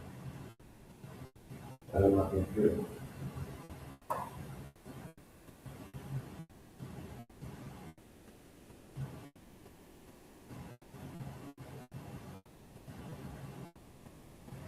But as I can reverse things really, really fun like this. And get nothing to accept all the what we go by before we get that I can tell the person again. It's like all we were told to act like we used to have this God and we're not being told to look strong and make less likely to what's happening. But in reality, what the effect is making you able to person and feeling less weight, which the person makes more likely to hold. But the same thing is agreed to do to the current effect. That's an anchor. I'm not sure, I'm not going to get into details, but it's been said, I don't have to. It's been several times I can tell that I'm not to act, say, or do certain things. That I can reverse something where they're all they're told to do this, they're not going to told to for the term effect. And that's not happy. Which I'm not saying that I'm not saying. They have people being really good with me. And something the Buddhists are concerned about if this will attack me, if the Buddhists are It's like, yeah. So it's like, have good situational awareness when you're running, like, make it more like looking around and keep an eye on it. Stand strong, like if you watch like a video street fight stuff in front of you, have your arms crossed and your head like this and this. And like had a fan attack or some kind of thing that you could have a corporate record or shoot someplace. Okay. And it was about different things and analyzed. It's like, oh, they were told this, and most likely they were told this, you know, this. What like that for the purpose. Like, okay. But in reality, I know that it has network. The things are making like it's making me mad and I can feel like in the rest of the world. The very thing that I can contribute to the person, like it's making me feel mad and I can feel like that's so it's like the opposite of what we like to do this to make it less likely to attack you. But in reality, the thing with that hope will make it less likely that they attack makes it more likely. And there's no point of preparedness that we can say. There's no point of preparedness that will not guarantee us that person will be safe. 100% safe. You understand? Meaning, as a hypothetical scenario, if the game something from the recruit and 2 pounds and then come check like pounds, and let's say they come in like next week, let's say they come tomorrow, and I'm checking the time, then I call them and I have something more work. But okay, I can come, we can come tomorrow between 15 and 18 hours. Then for sure, it's like two times. Even if they have like talking uniforms open training night in the pocket, like the Saturday, and then I'm like a fixed blade knife that's like right here. But even if the 2 of them and they have over knives, even if they do like walk around with a hand on a handle, ready to pull it, that's still that level of preparedness. Not a deep covert get it out there something like this. But yeah, it's like open and having a hand on a handle and walk around 2 of them. They still wouldn't be guaranteed to not die if I would pull a weapon and charge them. They still wouldn't, there's no point of preparedness that will make them be able to be like, oh, we can feel safe in being in the fucking world. Okay. But there's no point of preparedness to be like, if this guy snaps from the psychological violence and loses it and attacks you, there's no chance he can hurt you. Because there's no level of preparedness that will ensure their safety. So what determines if they're safe or not is what they need. That's what determines that.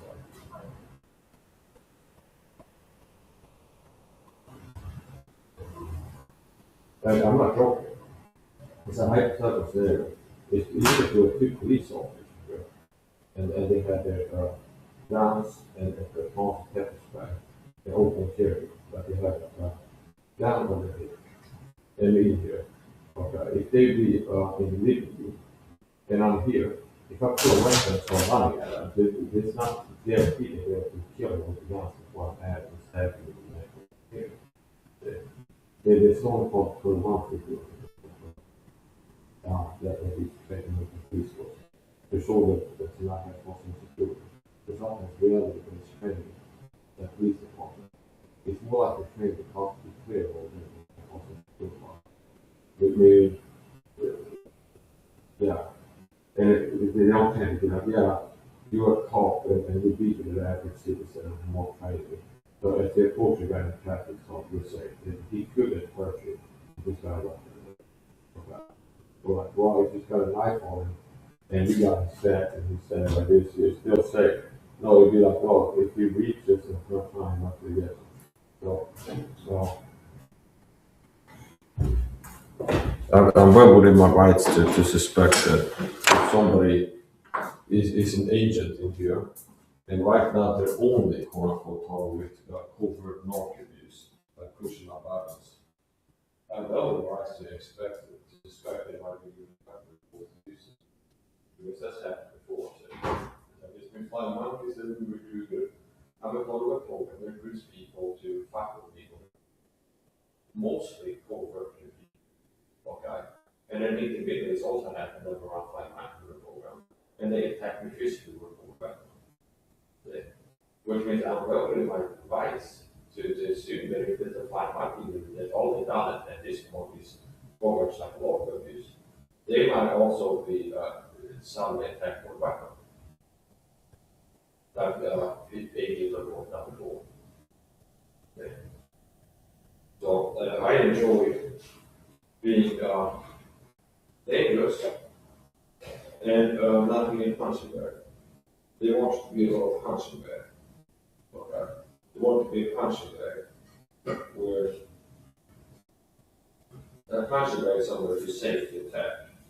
Okay. Like you can smash the punching bag, you can punch it and kick it, and you don't risk something flying back if you punch it. That's it. Okay, so it's not just what happens every time you attack, but a potential of overcounter. You understand? So it's like I'm not a punching bag. It's like the program can attack with psychological violence and abuse, and it just it's a punching bag. It's like we need to save the attack the person. No, there's a potential. A punching bag. It never happens a punching bag or ball. It's like you're hitting it and not somebody. It's something that's thrown at your head by that knee.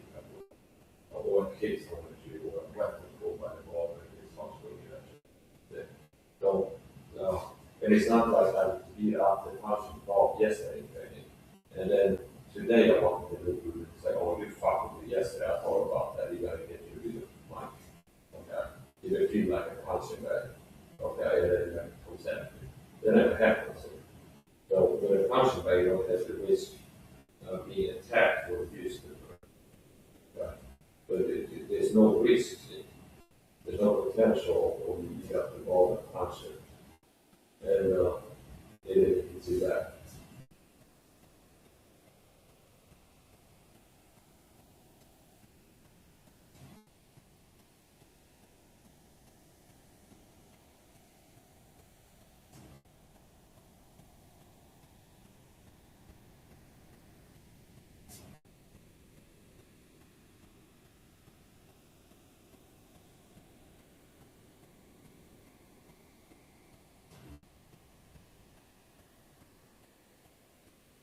And there's no rich made slave or deep state slave pussy bitch that made a video visade like a skit that they upload from the YouTube channel, which is common. And it's like it's pushing my buttons as opposed to fuck with me. No. If a treaty is like used to treaty, it doesn't get into a break down the practice. It's like the thing that they did is not even that much of a success. So, meaning this sort of like patterns of harassment. Where it would be like, let's say, like I saw a level with off and I pulled it slow, and I started talking about it. It was just developing it. And one of the reasons I talked about that is like, this is not just harassment, it's also that I've been attacking. So more than 3 years ago. And then the problem might be like, oh, let's have on this time. You can regret leg and have it more close. Maybe with the leg, with focus, right leg, or something like this. There are some things like that. And I can tell like, oh, it's like, and it's like, it's almost like, what do you expect? And I'm like, oh, I'm scared, no, it's like, I can tell you, fuck with me. And do this. And you fuck with me will make me mad. I don't like being fucked with. It's not going to sit right. I don't suffer food is going to use that. So if you fuck with me, I can tell you fuck with me. If that's why you're trying to do some childhood trauma that I have to frequently, or a certain word that's going to seem the best. It's not getting to break down crying when you get scared. It's I can detect and fuck with me, and I don't like that. You fuck with me. They say, oh yeah, you're really hard on me. Being mad is disgusting. Being outraged and outrageous behavior. Yeah.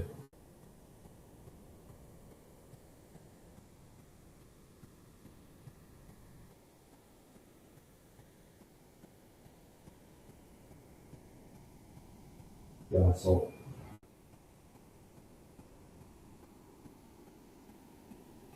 if you're calling people, things are similar to other things, but it is not the difference.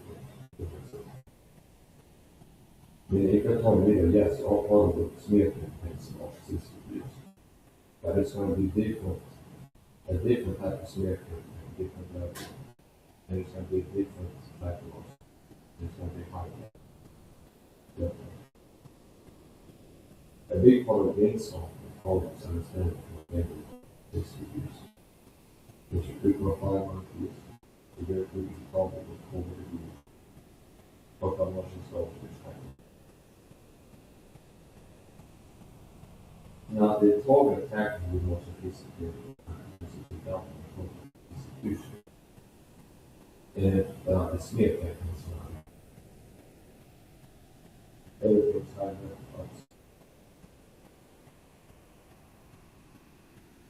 And a big part of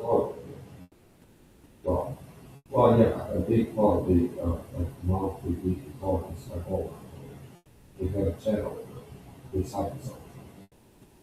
We have a channel and check my comments to the comment. And another comment on again is because it's trying to do it. Because it's trying to do it. A lot of times it doesn't take long to do it. So there's people checking out social. It will be over pushing on.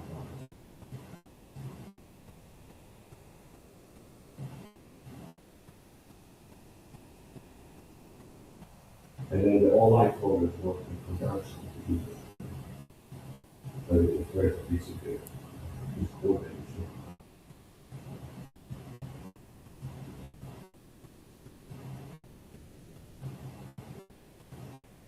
Maybe like for example, if you buy a church inside, there's like they target for use. I watch a sermon and they talk about some people are they could be like a gas and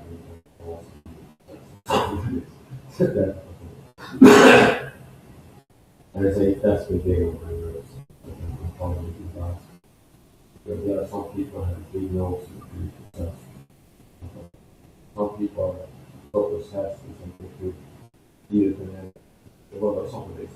And then the next time I have fun, feel like it's very short.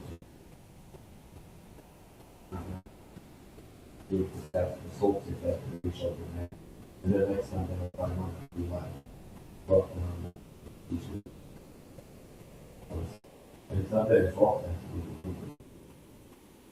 where the teacher has communication that can be second. That is complicated in American if we do something on the phone today, we have to say nobody gets phone. Sometimes people, and myself included, my it is like can be frustrated with like people person it takes some time. And it is the Bible check reduce part and you won't see that from the perspective of time, if you would like to take a break. So first off, we will be chasing, and as part of the chasing is himself. Meaning, one, it's not that the only way the God can chase a Christian is by the presence of an active evil. It can be the absence of a good. You understand? It could be like if I was, as an example, before I start watching porn, and I don't watch porn, which is not a way that I'm superior to most people, which is what makes you feel insecure. Which is why if I post a picture of myself on my community page, drink coffee in the morning, I get 9 likes. But if I post today's OMAD fast breaking meal, that reminds people I'm superior to them. They're unhappy with their body, not ripped with a 6-pack, and they reminded that I have superior character, that they would need to do some fasting, but lack the discipline, and they do feel like they're inferior, and that makes them triggered, and that they don't like dancing. So it's like, yeah. Anyways, the point. before I stopped watching porn, which is sin. And it's been more than 6 months, for sure, of not watching porn. I don't even masturbate once a week while I look at porn. Whereas the average Christian man would masturbate on a daily basis, watches porn at least once a week, okay, which is sin of fornication.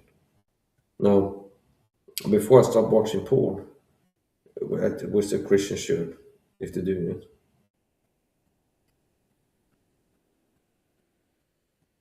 I was, so basically that's something that a guy would be chasing me for as a Christian, a child of God. That I'm engaged in sin pattern. As long as I'm doing it, I'll experience chastening. And what is chastening? It's God disciplining you. And what I realize is it's not that the only way God can chasten a person is by making you have bad things happen to you. It can be keeping you from having good things happen to you they would have had if you weren't engaged in the same pattern. So God chastening is not limited to inflicting like active evils upon you, okay? But it can be withholding good. Do you understand?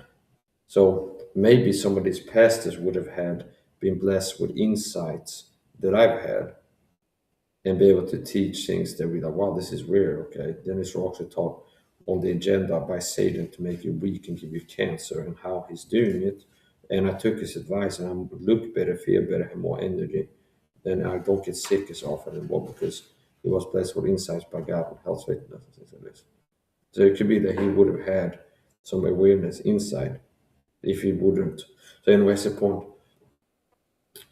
Before I found my wife, so I'm married and I have a wife. We're both Christians. And before that, that was God's hand too. I prayed to God to help me find a wife. And he helped me find a wife. I prayed to God to find a good wife, and he helped me find a good wife. And there's like more than one answered prayer. So after being single for many years, I started praying to God that he helped me find a wife. Okay, I was a waltzer before that. I mean, not an incel. I'm attracted. I'm in the sexual market value. My sexual market value is higher than 90% of males. You know, the top 10% of elite male that they have an easy time to get dates on dating websites because I'm handsome and ripped with a six pack, which means that I can make a dating profile with this profile picture. I've got to be more sexually attractive than 90% of males on the dating website, which means, okay, so that's the point. So the reason I was single for many years is not that I was trying to get laid and failing out like an incel. Is I just didn't want to have one night stands or hook up with people or have a girlfriend and then get tired and switch to a new one or something like this. I was content in remaining alone. And at a certain point in time, I decided, I started thinking about finding a wife. And that's the desire of my heart that God can give you. If it's a godly desire, if it's not a sinful desire, God can give the desires of your heart. You delight yourself in the Lord. That is the point. So at a certain point in time, I started desiring to have a wife. Think about it, I'd like to have a wife. And of course, I'm not going to get what fellowship hath light with darkness, he to believe on infidel. Christ or Belial. So the Bible forbids marrying unbelievers. You shouldn't marry an unbeliever. And I started praying to God. So basically, I prayed to God to help me find a wife, a good wife. So people know this like good wife material. Okay. Whereas like you can tell this would be a great wife, okay, wife material.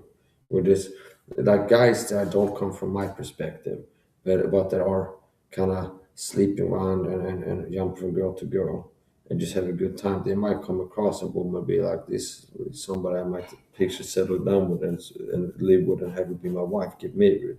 Now you shouldn't have this like kind of hop from girl to girl until you find one that you want to settle down. But you should have a mentality where it's like I'm not gonna have any girls until I find the one that's my wife.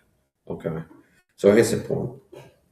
After being single for many years, I decided to start looking for a wife. I want to find a wife and pray to God to find a wife, a good wife. And I would rather be Christian or whether or not be open enough to God has help.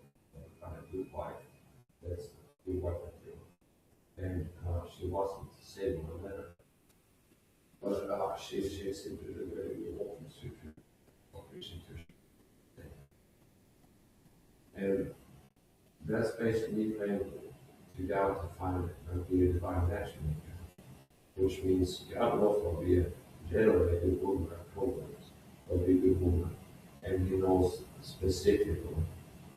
And there's a sort of it's like general truths that are makes a good wife. There might be some specifics where certain type of woman might be a better match for you specifically more compatible.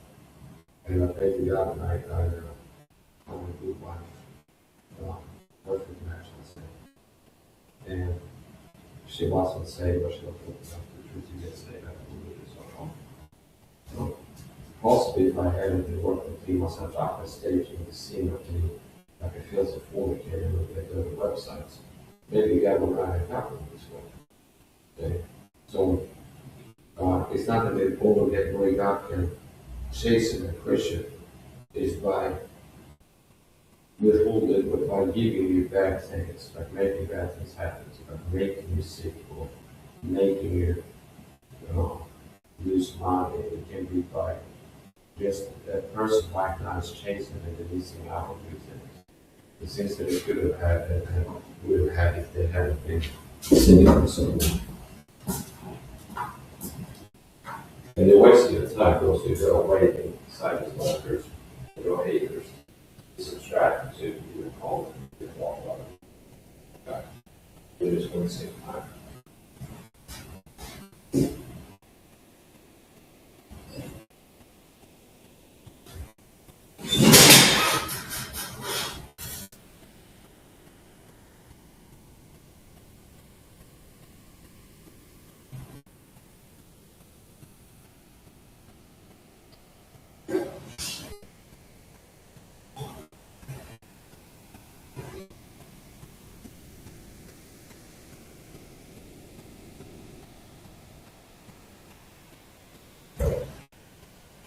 And probably one of us why it's good for me to call out this shared passage and call it which shows that the hypocrisy say that they agreed to be the Bible church or where I think normal is equal and there's an obvious punishment for different things and darkness and giving sick.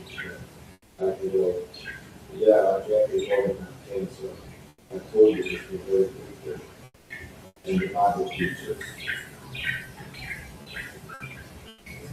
you have to see God as more possible. And I believe it is the reason that this application is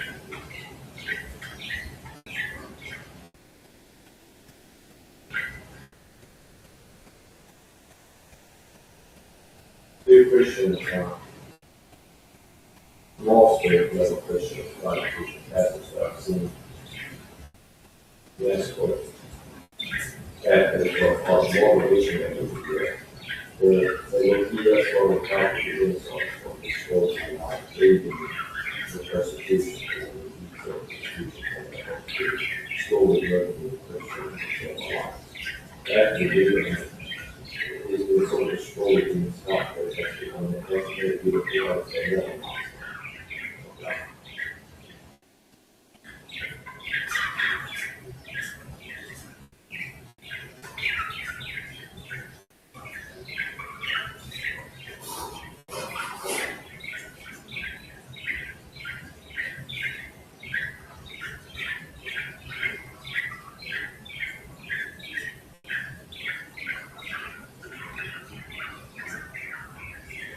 Yeah, so there's a lot of issues with what's lost in the life.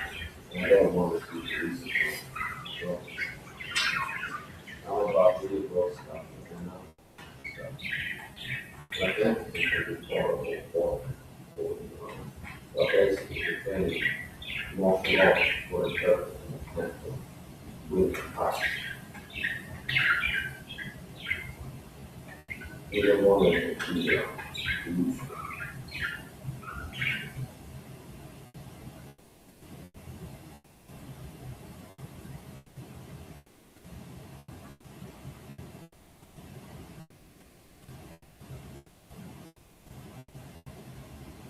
what I think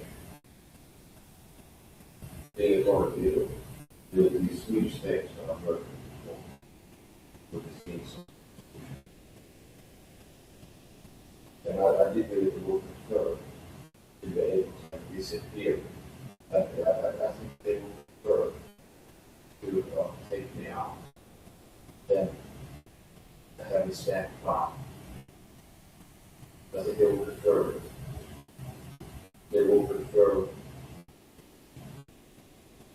to get in the cycle and take me out over it becoming cold place. Then we be able to people but we think we can afford the homes practically last somebody to get up on this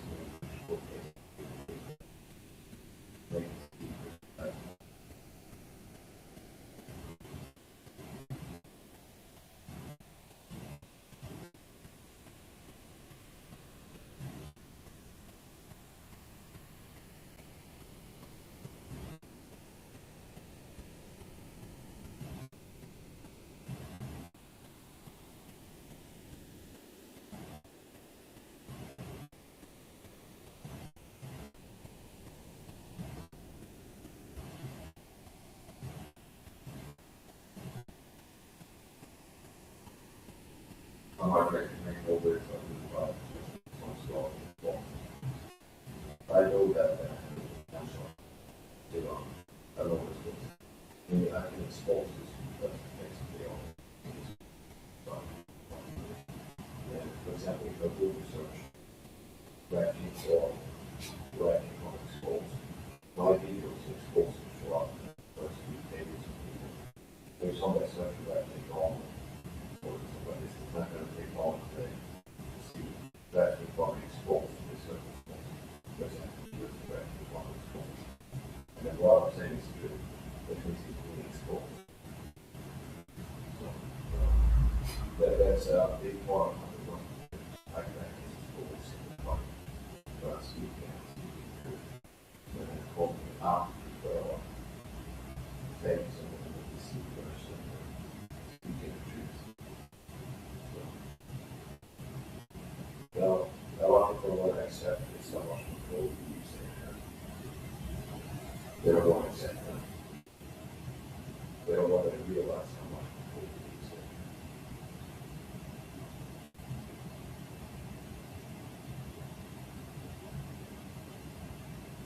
You open as a shell, you say public shell, you say you have to be detailed over time. Things I've been teaching for years, I see how people see frustration. Or at least call it disregard. Back 4 years, more than 4 years ago, I was talking to a lot of people, super often, and the obvious is bullshit. It is what they want. If the chemical car full of bullshit, and not good on like this. And then now I see what's going to do to this, I see what person it's all my focus. Like what is it chemical, full of toxic chemicals, needed salt and all stuff. And then it go hard. So, unfortunately, the masses are very doing most of the places, so they get all the shit. They're running or 2 seconds. And the old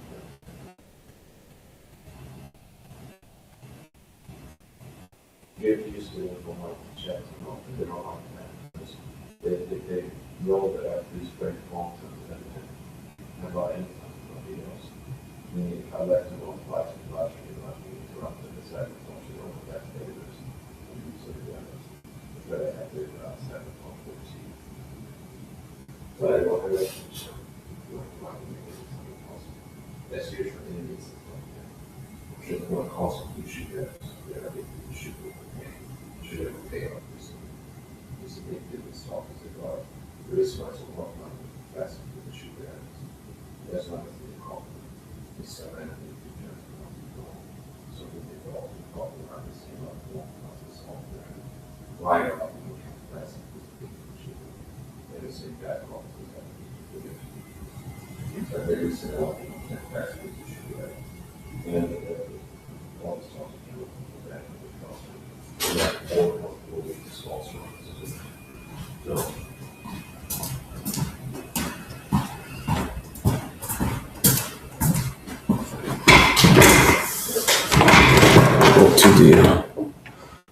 Disclaimer.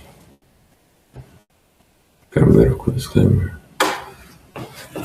Short medical disclaimer. This accomplished for education purpose only does not replace professional medical advice. Always consult a qualified healthcare professional.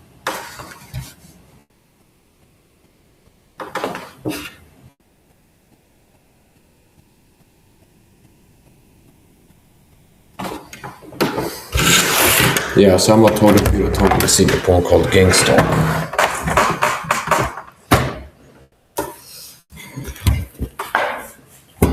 I've been told for more than a decade. And the coward body of Christ has been turned a blind eye to this. The average person feels a coward. And that's not the way where I stand out and make people envious that they can sense that I have more courage.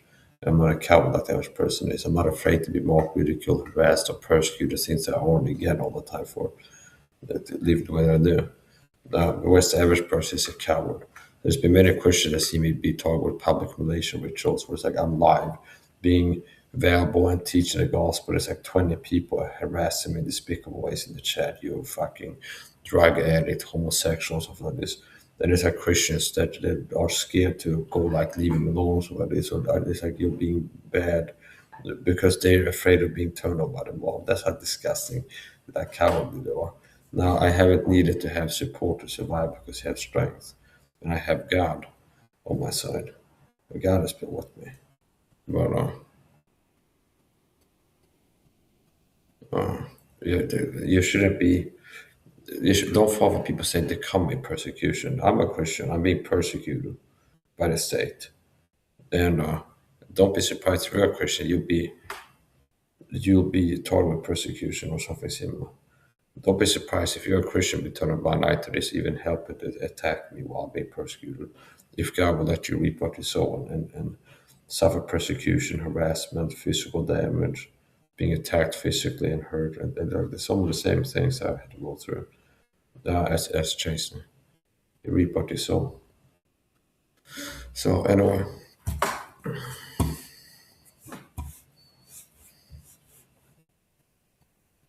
I gotta finish up and get used to not being able to leave comments. It's not worth it. The squeeze is tortured years.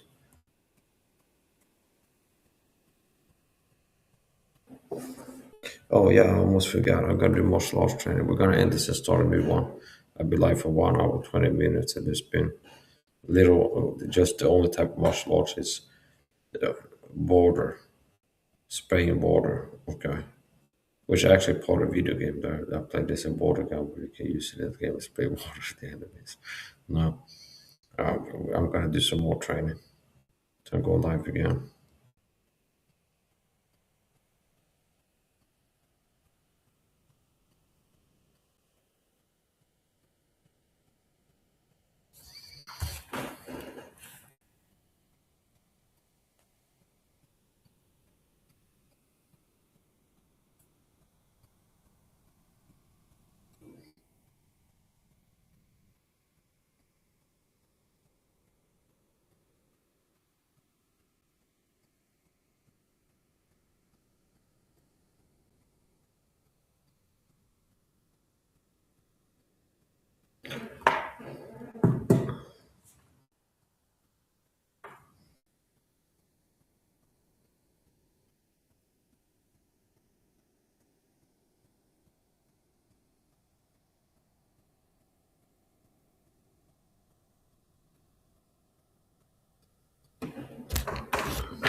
training firing, you're not training tickling techniques, you're not training. No, you're training to be effective. So we'll see, where do I have the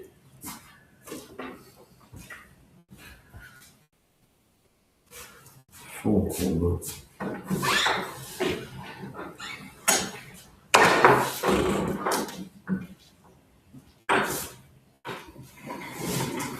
We can work around it.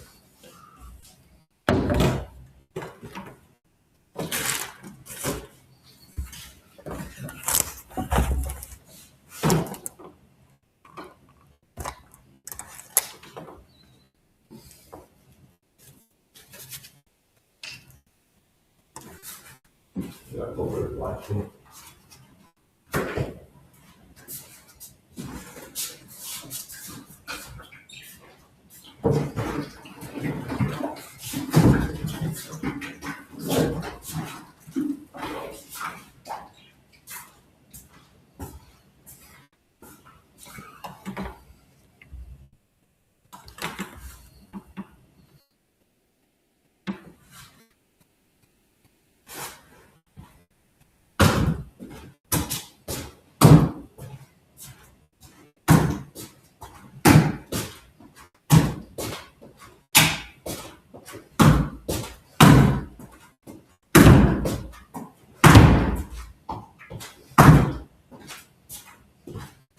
I have a piece of tape here, so don't get some.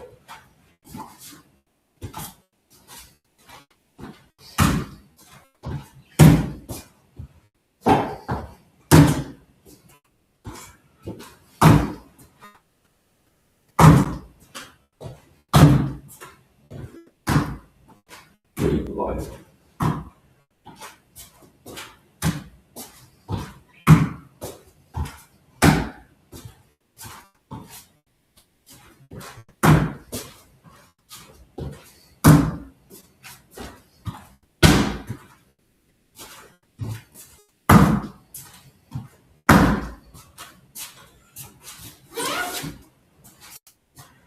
I have one piece of tape here, so I have several target zones, which can simulate the leg or the knee or whatever.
Since this is slippery, I have to adjust my technique if I want to have good force delivery.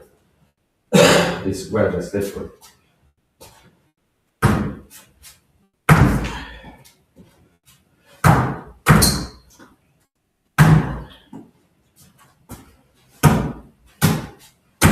Here you go.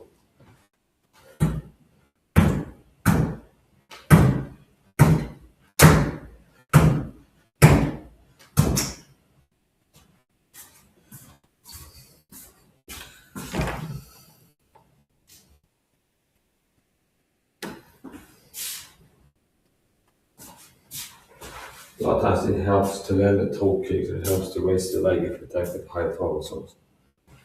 In my experience. So if I want to kick to the sternum with a toe kick, I can go from here and just kick straight up. A lot of times it helps to raise the leg first and then kick them. So from here, this kick flows more natural. So from here I can kick like this, just straight up, from here without charging up. From here, the first kick can be bang. Second one is a power kick.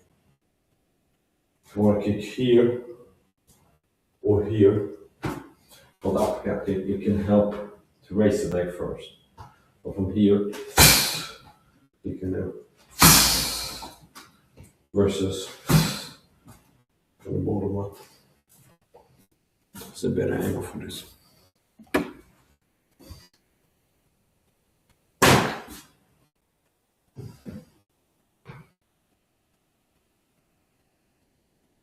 And these are my training shoes. These are Crocs foam shoes. They kind of like flip-flop or foam padded shoes. Only like a sports model. So they stay on your feet, or they make you stay on your feet. And that's with a lot of things that I buy, they're oversized, which means I can wear more layers.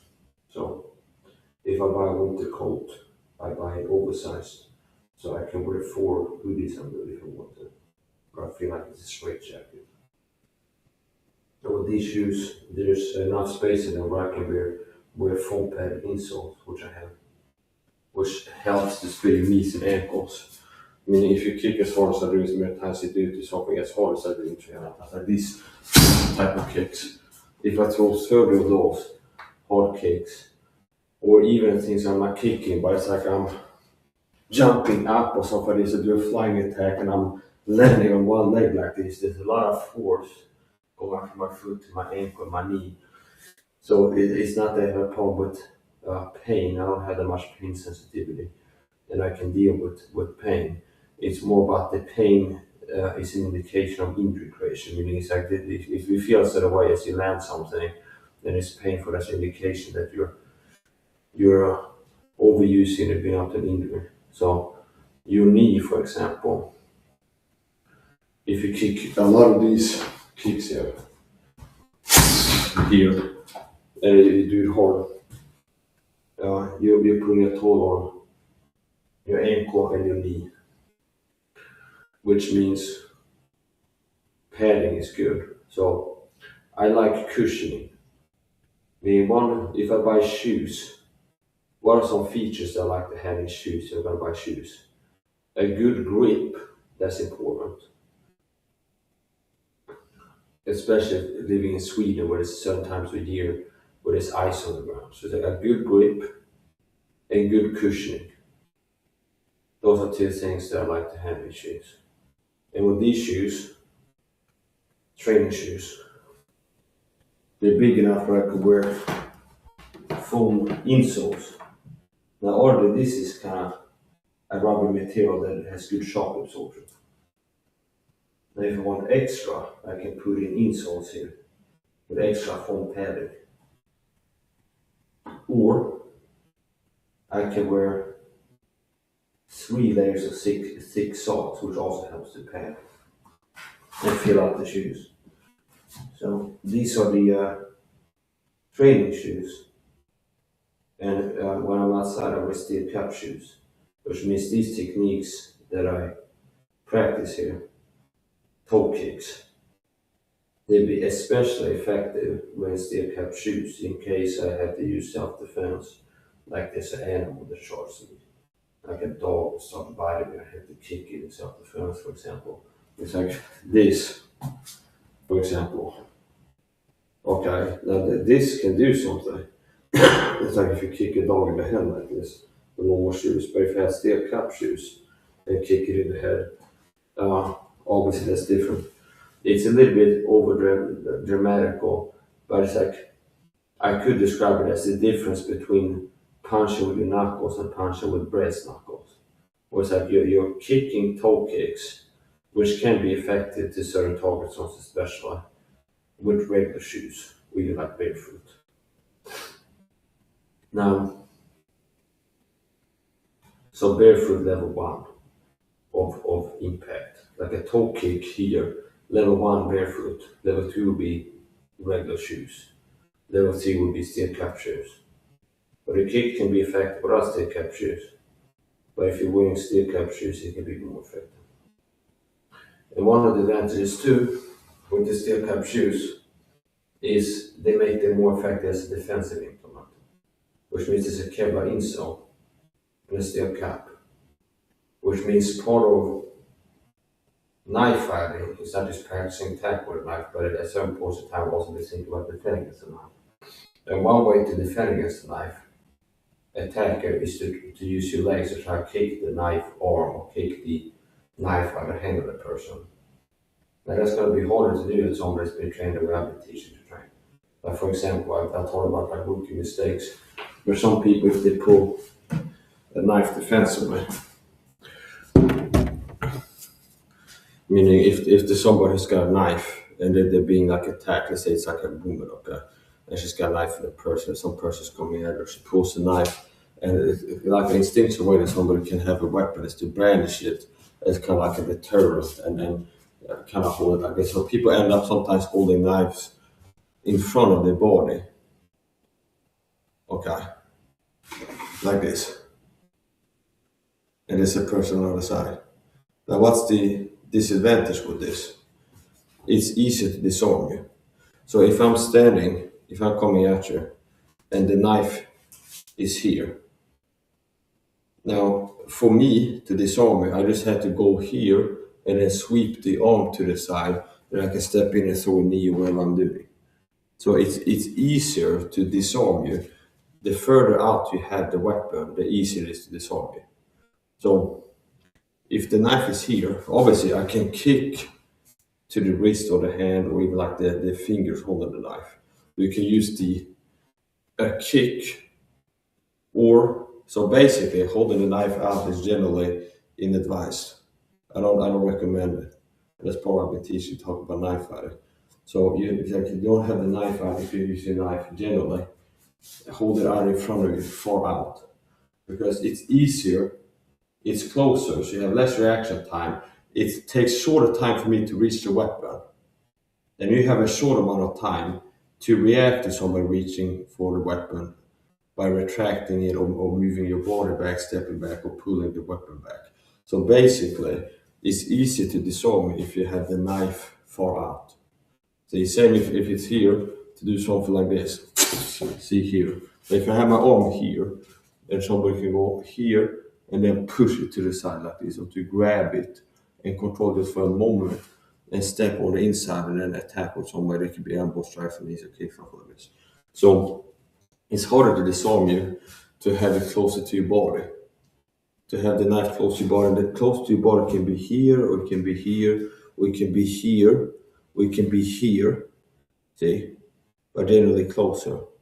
And it's harder because if you want to get close enough to grab my knife, as you're reaching in for it, I can react to that by cutting the limb that's moving towards my knife arm. So having it closer to you makes it hard to disarm it.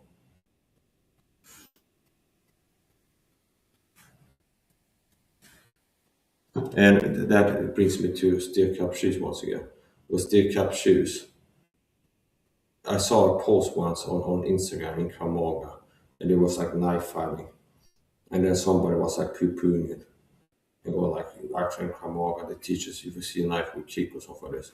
Well, yeah, against an untrained knife attacker that hasn't been trained like I do, don't know what I know, and they might be holding the knife where it's easy for you to like quickly kick it, or the kicks can be more effective.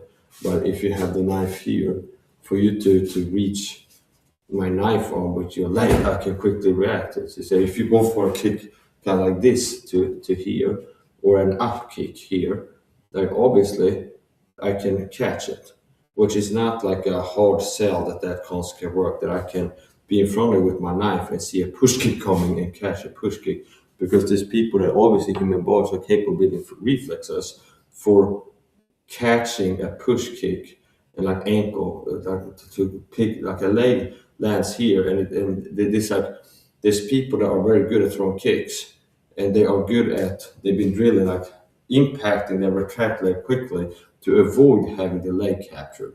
Okay, so it's like meaning a person is good at kicking, a person is good at catching kicks, even though the person is trained and it's not like an amateur, just gonna kick and then just leave the leg to kind of slide down slowly and make it easier to catch the leg. There's people that can catch a kick that comes here, and now they have the leg, and then you can use the other leg to sweep, for example. So if you kick here and I catch your leg, you're standing on one leg, I can reach in and sweep you, for example. Do a takedown. So here's the point. With steel cap shoes, if I'm using them defensively against a person coming up with a knife, or there's a dog that's attacking me with its mouth, it's safer to use the shoes defensively, which means if you use like the Krav people talk about kicking knives, okay, somebody has a knife and you're defending yourself against a knife attacker, it's like use the defense to kick the knife arm or the knife. But obviously it's less risky to kick at a knife if you're wearing shoes that the bottom has a Kevlar insole and you have a steel cap over the toes, because if the knife is here and I kick to the side and I hit the blade, if the steel cap, there's obviously different than kicking into a blade. If I kick, I'm trying to kick up under here, but your arm goes down and I impact with the bottom of my foot. It's a Kevlar insole that can make a difference. So steel cap shoes can be used defensively and offensively.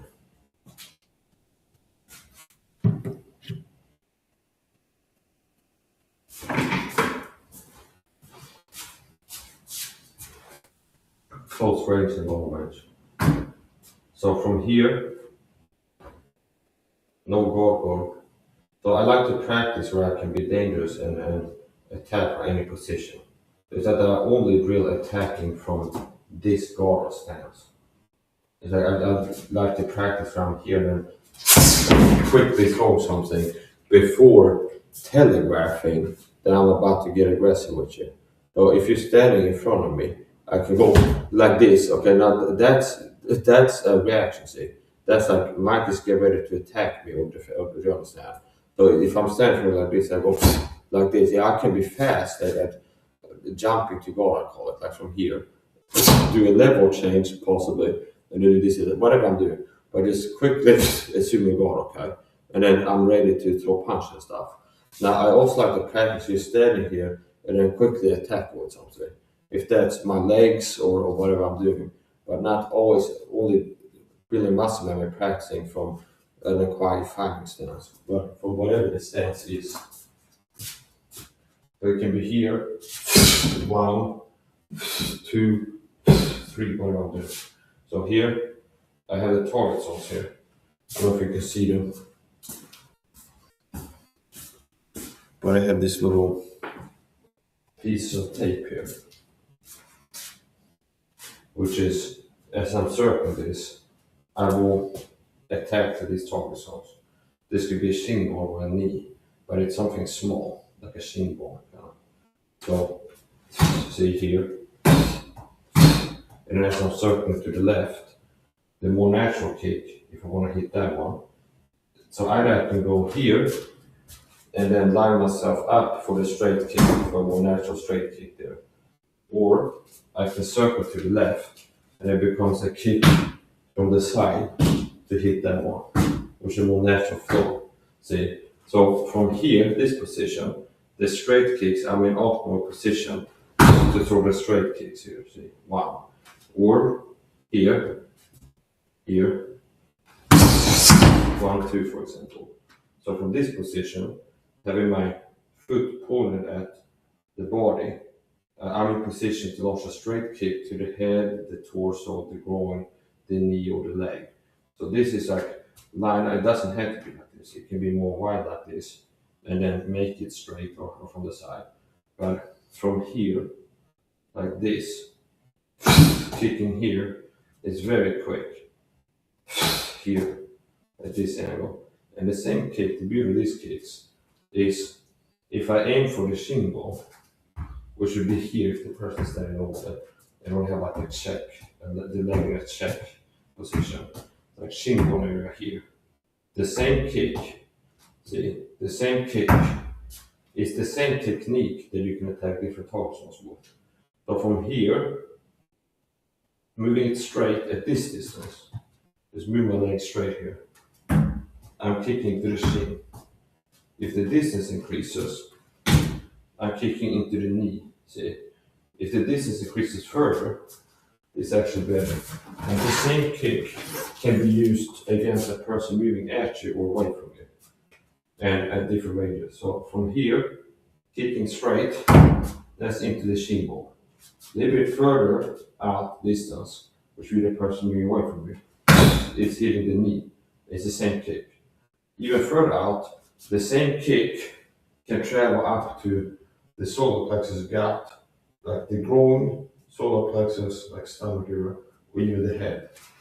So here, see here, it's generally the same kick. So from here, throwing out like this, here, see it can be up there, and it's pretty much the same kick. Just that it's the energy that is dumped into the impact and the lower target zone carries the leg further out and can impact here if the distance increases. So from here, see, that was stopped, but the same kick, if it wasn't hitting at that target, so the person moving back might hit into the groin. See, because it comes here, if it's left impact with here, it keeps moving up and forward, it might hit the groin. If it's even further distance, it's moving up and forward, might hit the solar plexus, stomach. So here's the straight kick. 1, 1, 1, 1, 1, 1. Now the 2 is more powerful. So here's a way I like to do a combo, like a drill. Cap shoe fighting combo. 1, 2, 1, 2, and I'm here. And there is another one where I go 1, hop step, and then over 2. Do 1, 2, power 2. And what I did was step back and charge it up. But from here, 1, here, 2, and then I can step to the side for the sweeping kick, hooking kick, here, and then hit the 3.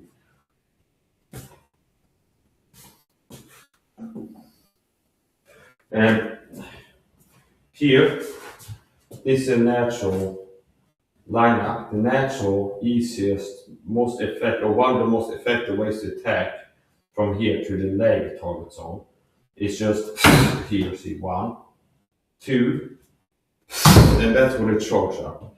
Where from here, 1, that's into the shin bone, it's close range here.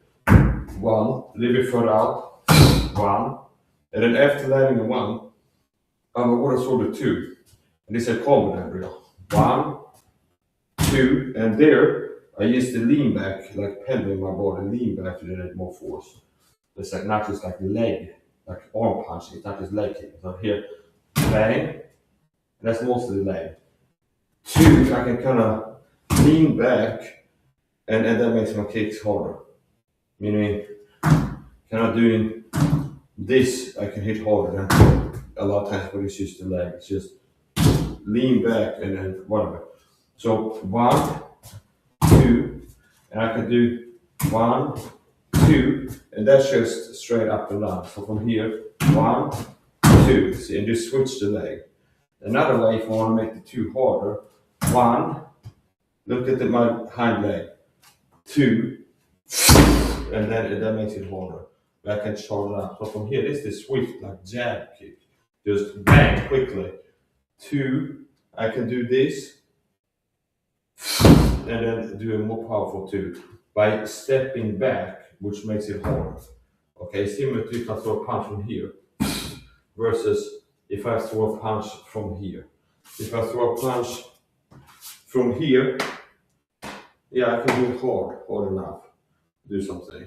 But if I want to hit even harder, hitting from here, launching the punch from here, I can hit harder more easily. Because if I want to hit hard from here, yeah, I can hit hard. But from here, it's easier for me to hit hard. So it's that basically. So from here, I can hit hard just like this, okay, hard enough. Now from the 2, just throwing it forward, I can hit. Now if I want it even harder, I can go 1, 2, okay, and now I'm charged up where even if he's moving back at this point, this kick can travel far. And this launch position, I can also use it for a push kick.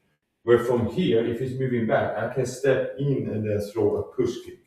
So this is basically a position where I can launch attacks at range if the distance is increasing. So if I can get to this position, there's many things I can do from here. If the distance is the same, I can explode up with a knee. From here, I can do a flying knee. From here, I can do a grab and then pull into a knee. But basically, this position, I can generate range and powerful attacks from here. So from here, if the distance changes, I can act like I'm doing a normal step forward and then throw the leg out and kick forward. So 1, 2, 3, and here's a straight to these little tape targets on here. We have one here actually.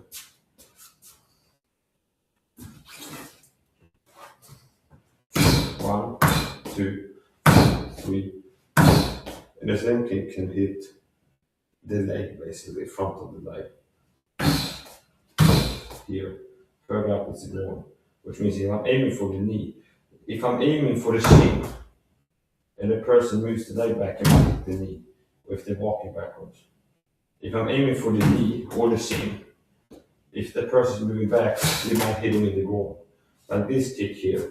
Look at this kick, the trajectory kick here. Now it stops there because I'm impacting. Now the same kick, you see, it moves here, which means if there's a groin here, you can hit it. If the person is further out, you can hit him in the solar plexus. So natural lining, it's kind of, if I'm going to throw a 1-2, there's like a natural attack that like optimal. So if you're in this position, there's like a natural effective attack a lot of times. Like boxing, a lot of times you throw a 1-2, you're not working to get to the side of the person to throw the straight punch 1-2 combo. It's like from this position, the box this position, this might be the position where they will throw hooks to the body or to the head. But a lot of times the 1-2 straight attack is being in front of the person, square up with them, and you throw the straight 1-2. And then if you go here, a more natural punch is make it more hooky from this position. So from here, 1-2, and then if it's here, a more natural attack might be to turn down and then turn up for what? Turn down and then hit here, for example. For this position, it might be a natural follow-up to go here and then here, then to do a 1-2 here.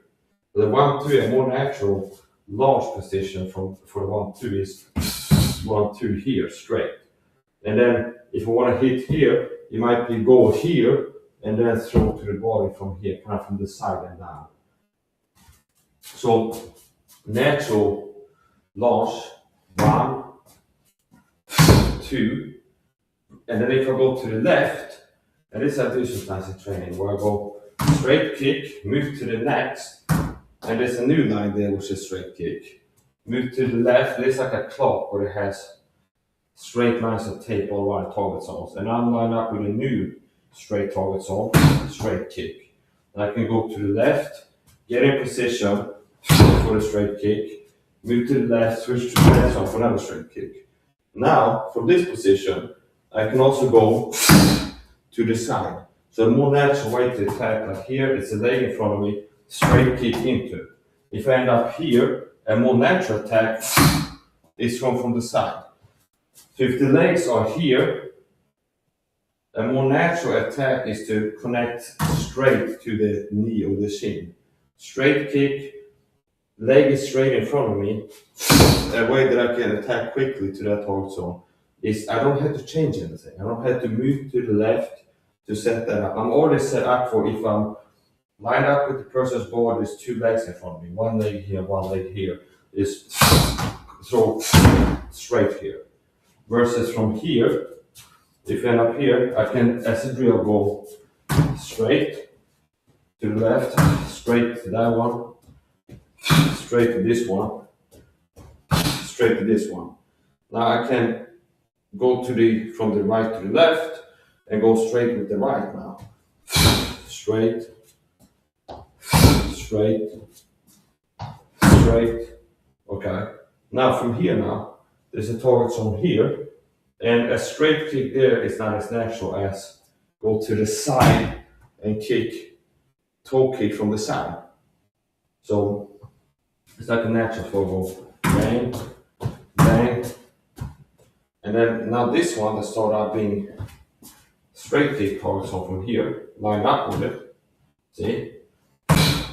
And I go left to the right, which lines back with that one for a straight kick. Now I'm here. Now that one becomes, this is like optimal position or good position to attack more like this from the side. See? So from here, this comes natural. From here, that is more natural. Here. And then this one here, here, and I can keep mixing it up. So there's a 1, 2, 3 combo that I like to drill for the steel cap shoe fighting. And I'll show it to you. Now I'm gonna have to pull my kicks as opposed to punches. So from here, see that's a hop step. 1, 2. Where here, 1, and okay. I call that a hop step, which means I go bang, down,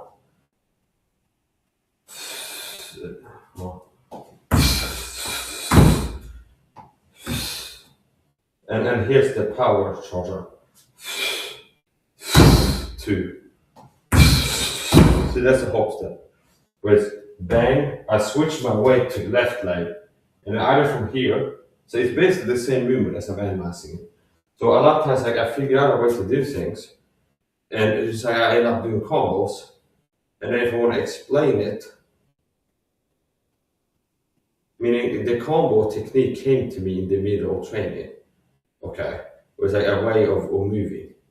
And then it's like, if you're going to train it as explaining it, you'd be like, what am I doing? It's like, I do it fast, I call bang, bang, bang, and then how I end up 1, and then what I do, it's like slowing down. But here's the point. So 1. Now, from here, I can go here, or bang, bang, or hop step here. See there. And the hop step is like a switch. Like bang, bang. See? And it's fast. And it's charging up. So it's bang. Okay, that's a hop step. Now, a more extreme way to hit crazy hard or get extra range to charge up more is to go swift left kick, jump back even more, where my leg is all the way back here. And this is charged up for whatever kicks I want to throw. If it's hooking kicks or a push kick or a toe kick here, right from here, this distance, I can target the legs within punching range. Bang, bang, so that's how they kick. Bang, bang, bang, bang, bang, bang, bang, bang. See, and then you can mix it up with attacking to the legs and the head at the same time. So you can go, I can also time it to where I'm throwing left, left if I want to, or left, okay. And it could be that I'm using the left as a feint to get the person focused on attacks to the head with my fists. So in the middle of throwing punching boxing combos, punching, whatever I'm doing, attack up here, I can just very quickly throw kicks down here, hit or miss. And the thing is, the harder you throw, the more likely you are to get out of position if you miss. So a lot of times you can go, kind of just mix it up like as you're as you're throwing punches, just let some kicks fly here. And since his legs hit the person in front of you, you throw like kicks, no look kicks. You don't have to know where the legs are. You throw a punch to the head and just throw the leg forward, and then throw some kicks. You might hit something. So here's a kick from the side, drilling. 1, 2, 3. Here's another combo. Well, talk about a combo. 1, 2, back to the tippy toe to the side. So it's 1, 2, side step to the tippy toe, and from here, like you saw the side kick, kick from the side. So it's bang, bang. See, so at times the launch is straight, power, straight right, and I can throw this from here. Obviously, I can go kick like that, but I can also go bang, bang, back, move this here, and then throw from there. And this is, I can sweep with this or throw a kick all the way up like a side kick. It can be to the leg, it can be here, here, here, all the way up.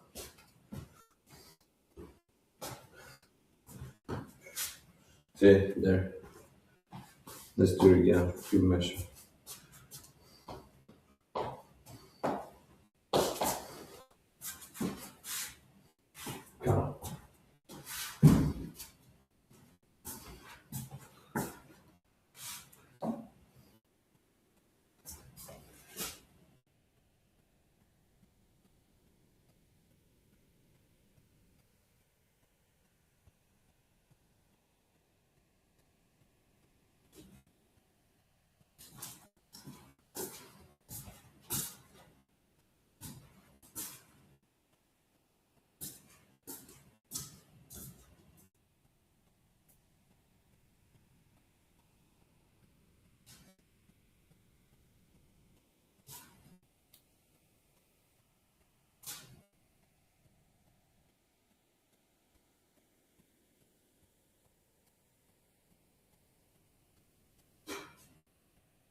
Come on.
I'm looking for my B content. If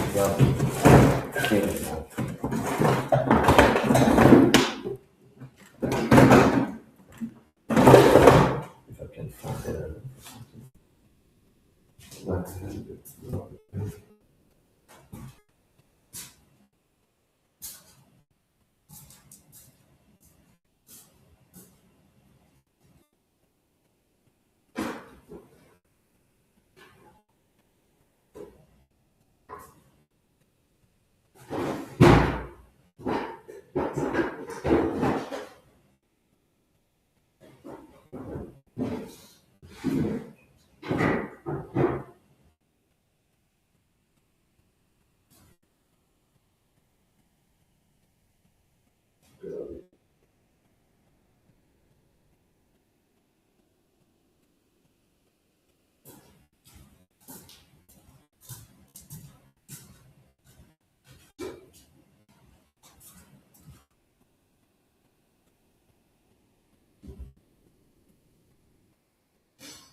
So part of effective knife fighting martial arts, if you want to get better at knife fighting, what is knife fighter, is getting better at attacking what you can't see. Some people say you can't hit what you can't see. I've proven that wrong by previously when Prone blindfolded was attacked with a dummy. But obviously it's harder to hit what you can't see. But an important part of fighting warfare is being able to hit things that you can't see. If that's gunfighting or shooting with a bow or throwing anything, there's an advantage in building a proficient, getting better at hitting things what you can't see, like no look attacks. So if that's me using this water bottle to attack you with from behind couch, you can see if you came through the window. Now obviously there's an advantage to be able to no look shoot around the corner and being able to hit you versus having to put my head out, which is a vital. So if the other person has a ranged weapon, I have a ranged weapon, I'm defending here. Obviously it's better to shoot without looking and hit what I want to hit. Because if I can hit without looking, what's the advantage of looking? Because as I'm looking, I'm putting my head here that contains my brain, and being hit in the head can put me down instantly. Or exposing more of my body. So if I go here, my head, my shoulder, like the side of my torso, some part of my lung, and my liver is exposed right now. So if I'm here and looking at you, I'm exposed to my body. So obviously there's an advantage to be able to hit without looking. If there's gunfighting or it's whatever you're using, so hitting what you can't see, obviously it's better to hit things you can't see than to not. Because if I'm here and I peek out here and I'm aiming at you and I can hit you, yeah, it's good if I can hit you looking at it like this. But what's better is if I can just go bang bang and hit you, and all you're seeing is my fist pretty much, part of my arm. If I can hit around the corner here, without exposing my arm, my head and other parts, there's less for you to hit. So if I go here, yeah, I can hit, but there's more of my body for you to hit as I'm doing this. So from here I can see you and aim and hit you. It's better if I can hit you without seeing you. So there's an advantage in being able to hit what you can't see, if that's gunfighting or knife fighting. There's an advantage to be able to hit what you can't see. So once again, the over-explaining person. So let's say where the camera is, that's where the window is, which is a likely breaching point. So if there's a breach here, I'm responding to the breach. And I have this range weapon. This could be a standing for a gun, okay? Now I don't have guns, but this is a water bottle, and it's a range weapon. I can hit it with the head here, okay? And I can hit over there. So if I want to hit somebody that came through the balcony and is coming towards here, if they have a range weapon and I go out here, okay, that makes it easy for me to hit it. See where they are and shoot over there. Okay, if they're over here, I can shoot over there. If they're over there, I can adjust my aim, shoot over there. If they're moving there, I can track them and hit where they are. Now, obviously, there's an advantage if I can be able to hit what I can't see, and I think it is one of those sprays hitting in the head. Okay, so obviously, there's an advantage to be able to hit what you can't see. So there are no look spraying, literally spraying praying. Okay, got my father pretty helpful to be able to hit things, no look hit things from behind camera. This is the literal spray and pray now from the Christian. And I was shooting there, and I think I hit his body and possibly his head. I could go look at the replay and look at the details. I'm gonna have to reload this.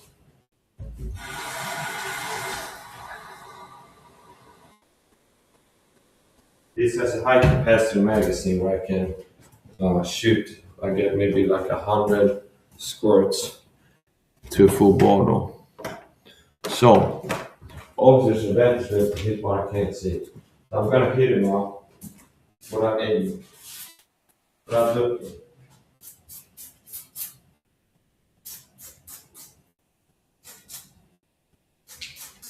See, and I'm pretty sure this one will space here. So obviously there's an advantage to me exposing only this and being able to hit it. See? No look, hitting what I can't see. but I'm not seeing. Because if I can hit him there from behind cover, even if he's got a gun, it's like he can't hit me when he can't see me. If I can hit him without seeing him, and he can't hit me without seeing. Do you understand? So from here, if I'm the guy breaching and I got a pistol, okay, and then the defender is behind that corner cover, me, I don't see any part of the body, and there's concrete there. There's also angled, so there's greater effective thickness like tank armor. It's not just like, let's say the concrete wall is this thick. If it's angled like this, the effective thickness increases. And also there's a greater chance of ricochets. Now concrete is not really this type of concrete, a ricochet material as much as hardened steel or something like this. But still, you said this angle is like optimal for deflecting bullets. So the effective thickness increases. So if you have something this thick here, this thick, and you want to shoot through it. Now, if you angle it like this, the effective thickness increases. But if you will measure a straight line distance through this to get through this, at this angle, there's more material to pass through, to penetrate. Versus if it's flat, there's less material. So it's the effective thickness increases, how much material you have to get through if it's angled a certain way. And then also there's more likely to not even begin penetrating seriously, but to ricochet off if there's an aggressive angle there. So basically, from here, I can't hit the person behind cover there. So if they can no look, put their hand out, his cover, if I can put this out here and shoot around the corner, so here's the wall. Here's the wall, here's the corner of the wall. Okay. So if I go here, and look, see, notice how my whole arm is exposed and at least half my face, okay, this much, which means here's my brain, see, here's my eye, which means I'm exposing a vital, a bad place to get hit, a vital. So if I need to do this to hit you, now my brain is exposed here, see. So if I can hit you like this, it's like worst case scenario at that moment, my arm can get hit or hand. And I have a spare hand. And my arm is not a vital, which means a bullet hitting my fist is not going to drop me to the ground instantly, as likely as a bullet hitting here. So a bullet hitting me here can kill me instantly and take me out of fight 100% immediately. Versus a bullet hitting my fist can take the hand out of commission, but I can still use my left hand to do things. So even if I can't grip things with my right hand, I can switch and use my left hand and still be dangerous. So being able to hit what you can't see matters. So if I'm defending and here's a ball, and I can just go like this and hit you, bang, bang, bang, bang, bang, and hit you, obviously that's better than having to expose my brain to be able to hit you. If I can hit you exposing only my hand, that's better than needing to expose my head to be able to hit you. So being able to hit what you can't see, there's an advantage to that. So, and there's something that you can train. You can get better at hitting what you can't see. And that applies to gunfighting and knife fighting and all kinds of stuff. Now, since we talk about the philosophy here and use of force, like everything changes. When I'm training as a defender in my home, that's different, okay? So, for example, I'm the defender here, which means if I'm training home defense with this water bottle, I'm not a SWAT team that's breaching and then going in there. Okay, like standard issues, like if a SWAT team or like a rifle squad maybe in Iraq, it's like kicking down over a house and they're going to clear the house. There is a different thing there, where it's completely different. If you're a defender, if I'm in here and I'm responding to a breach in the kitchen, it's like I just have to, if I want to get to engagement range where I can engage them with this.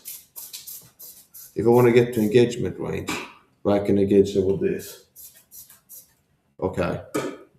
And I'm looking to close the distance. And I might want to get into distance to use this range weapon on them and not close to what's necessary.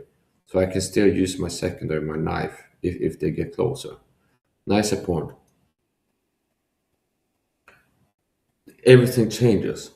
If I'm the defender, I don't have to slice the pie and check every corner on the way to the kitchen. So if I'm responding to a breach in the kitchen, it's like suddenly there's a breach in the kitchen. I might be looking to quickly get close enough to hit him with this, okay? And I don't have to go all the way over there, go, okay, I heard somebody in the kitchen, and here I have to be aware that there might be somebody in the bathroom.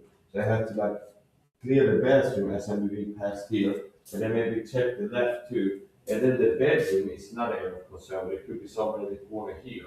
Whereas, do you understand? All I have to worry about is responding to the breach. It's a different thing. We're gonna switch and I'll show the first person.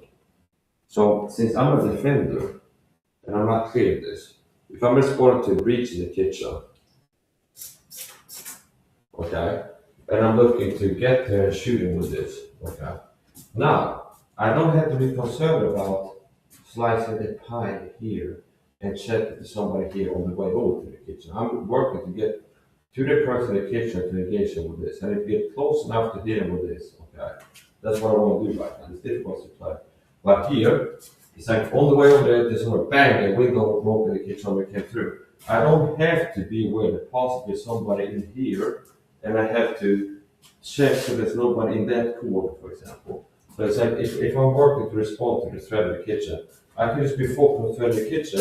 I don't have to worry about if there's a guy in here right there that's not shooting at me. Because I'm responding to a breach over here. And I don't have to check here. And all the way over here past the door, I don't have to, oh, maybe this guy in the corner here or a guy in the corner there, see, that I have to be concerned about. No, it's like I'm just needing to respond to the breach over this window. Okay? It's completely different.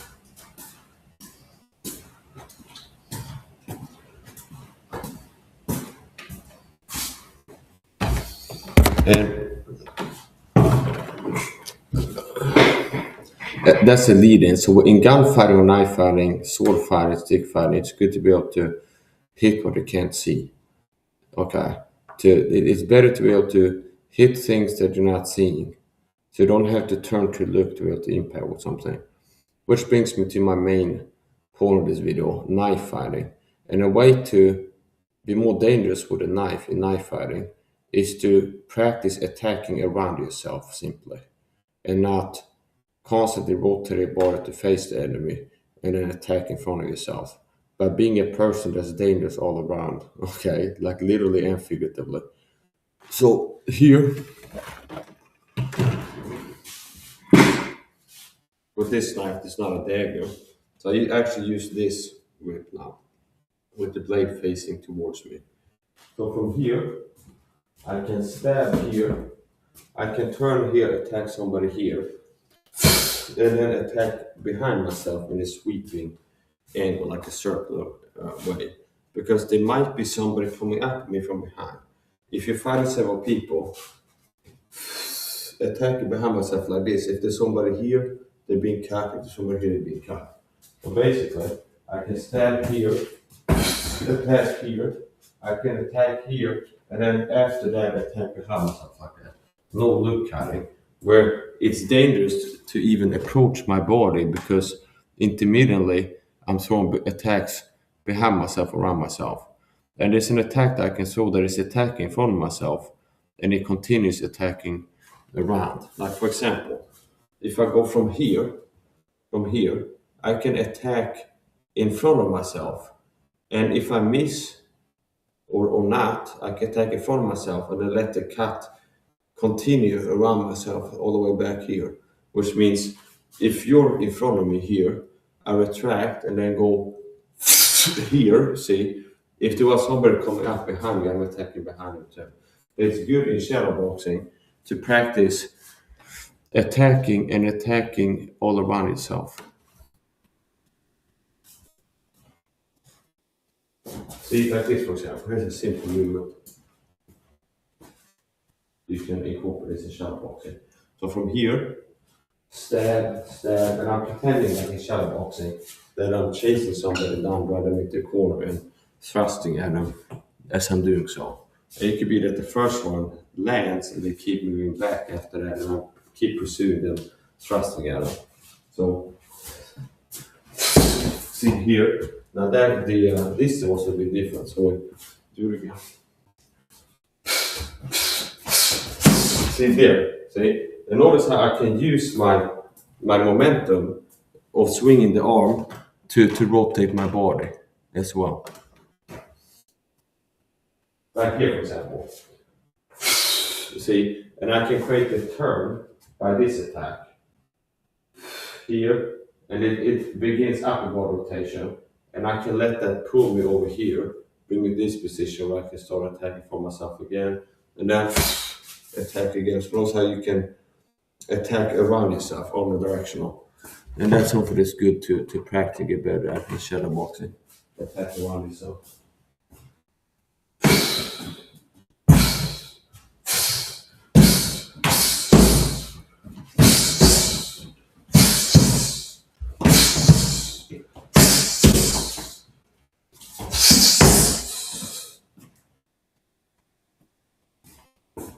Yeah, there is different ways you can do it.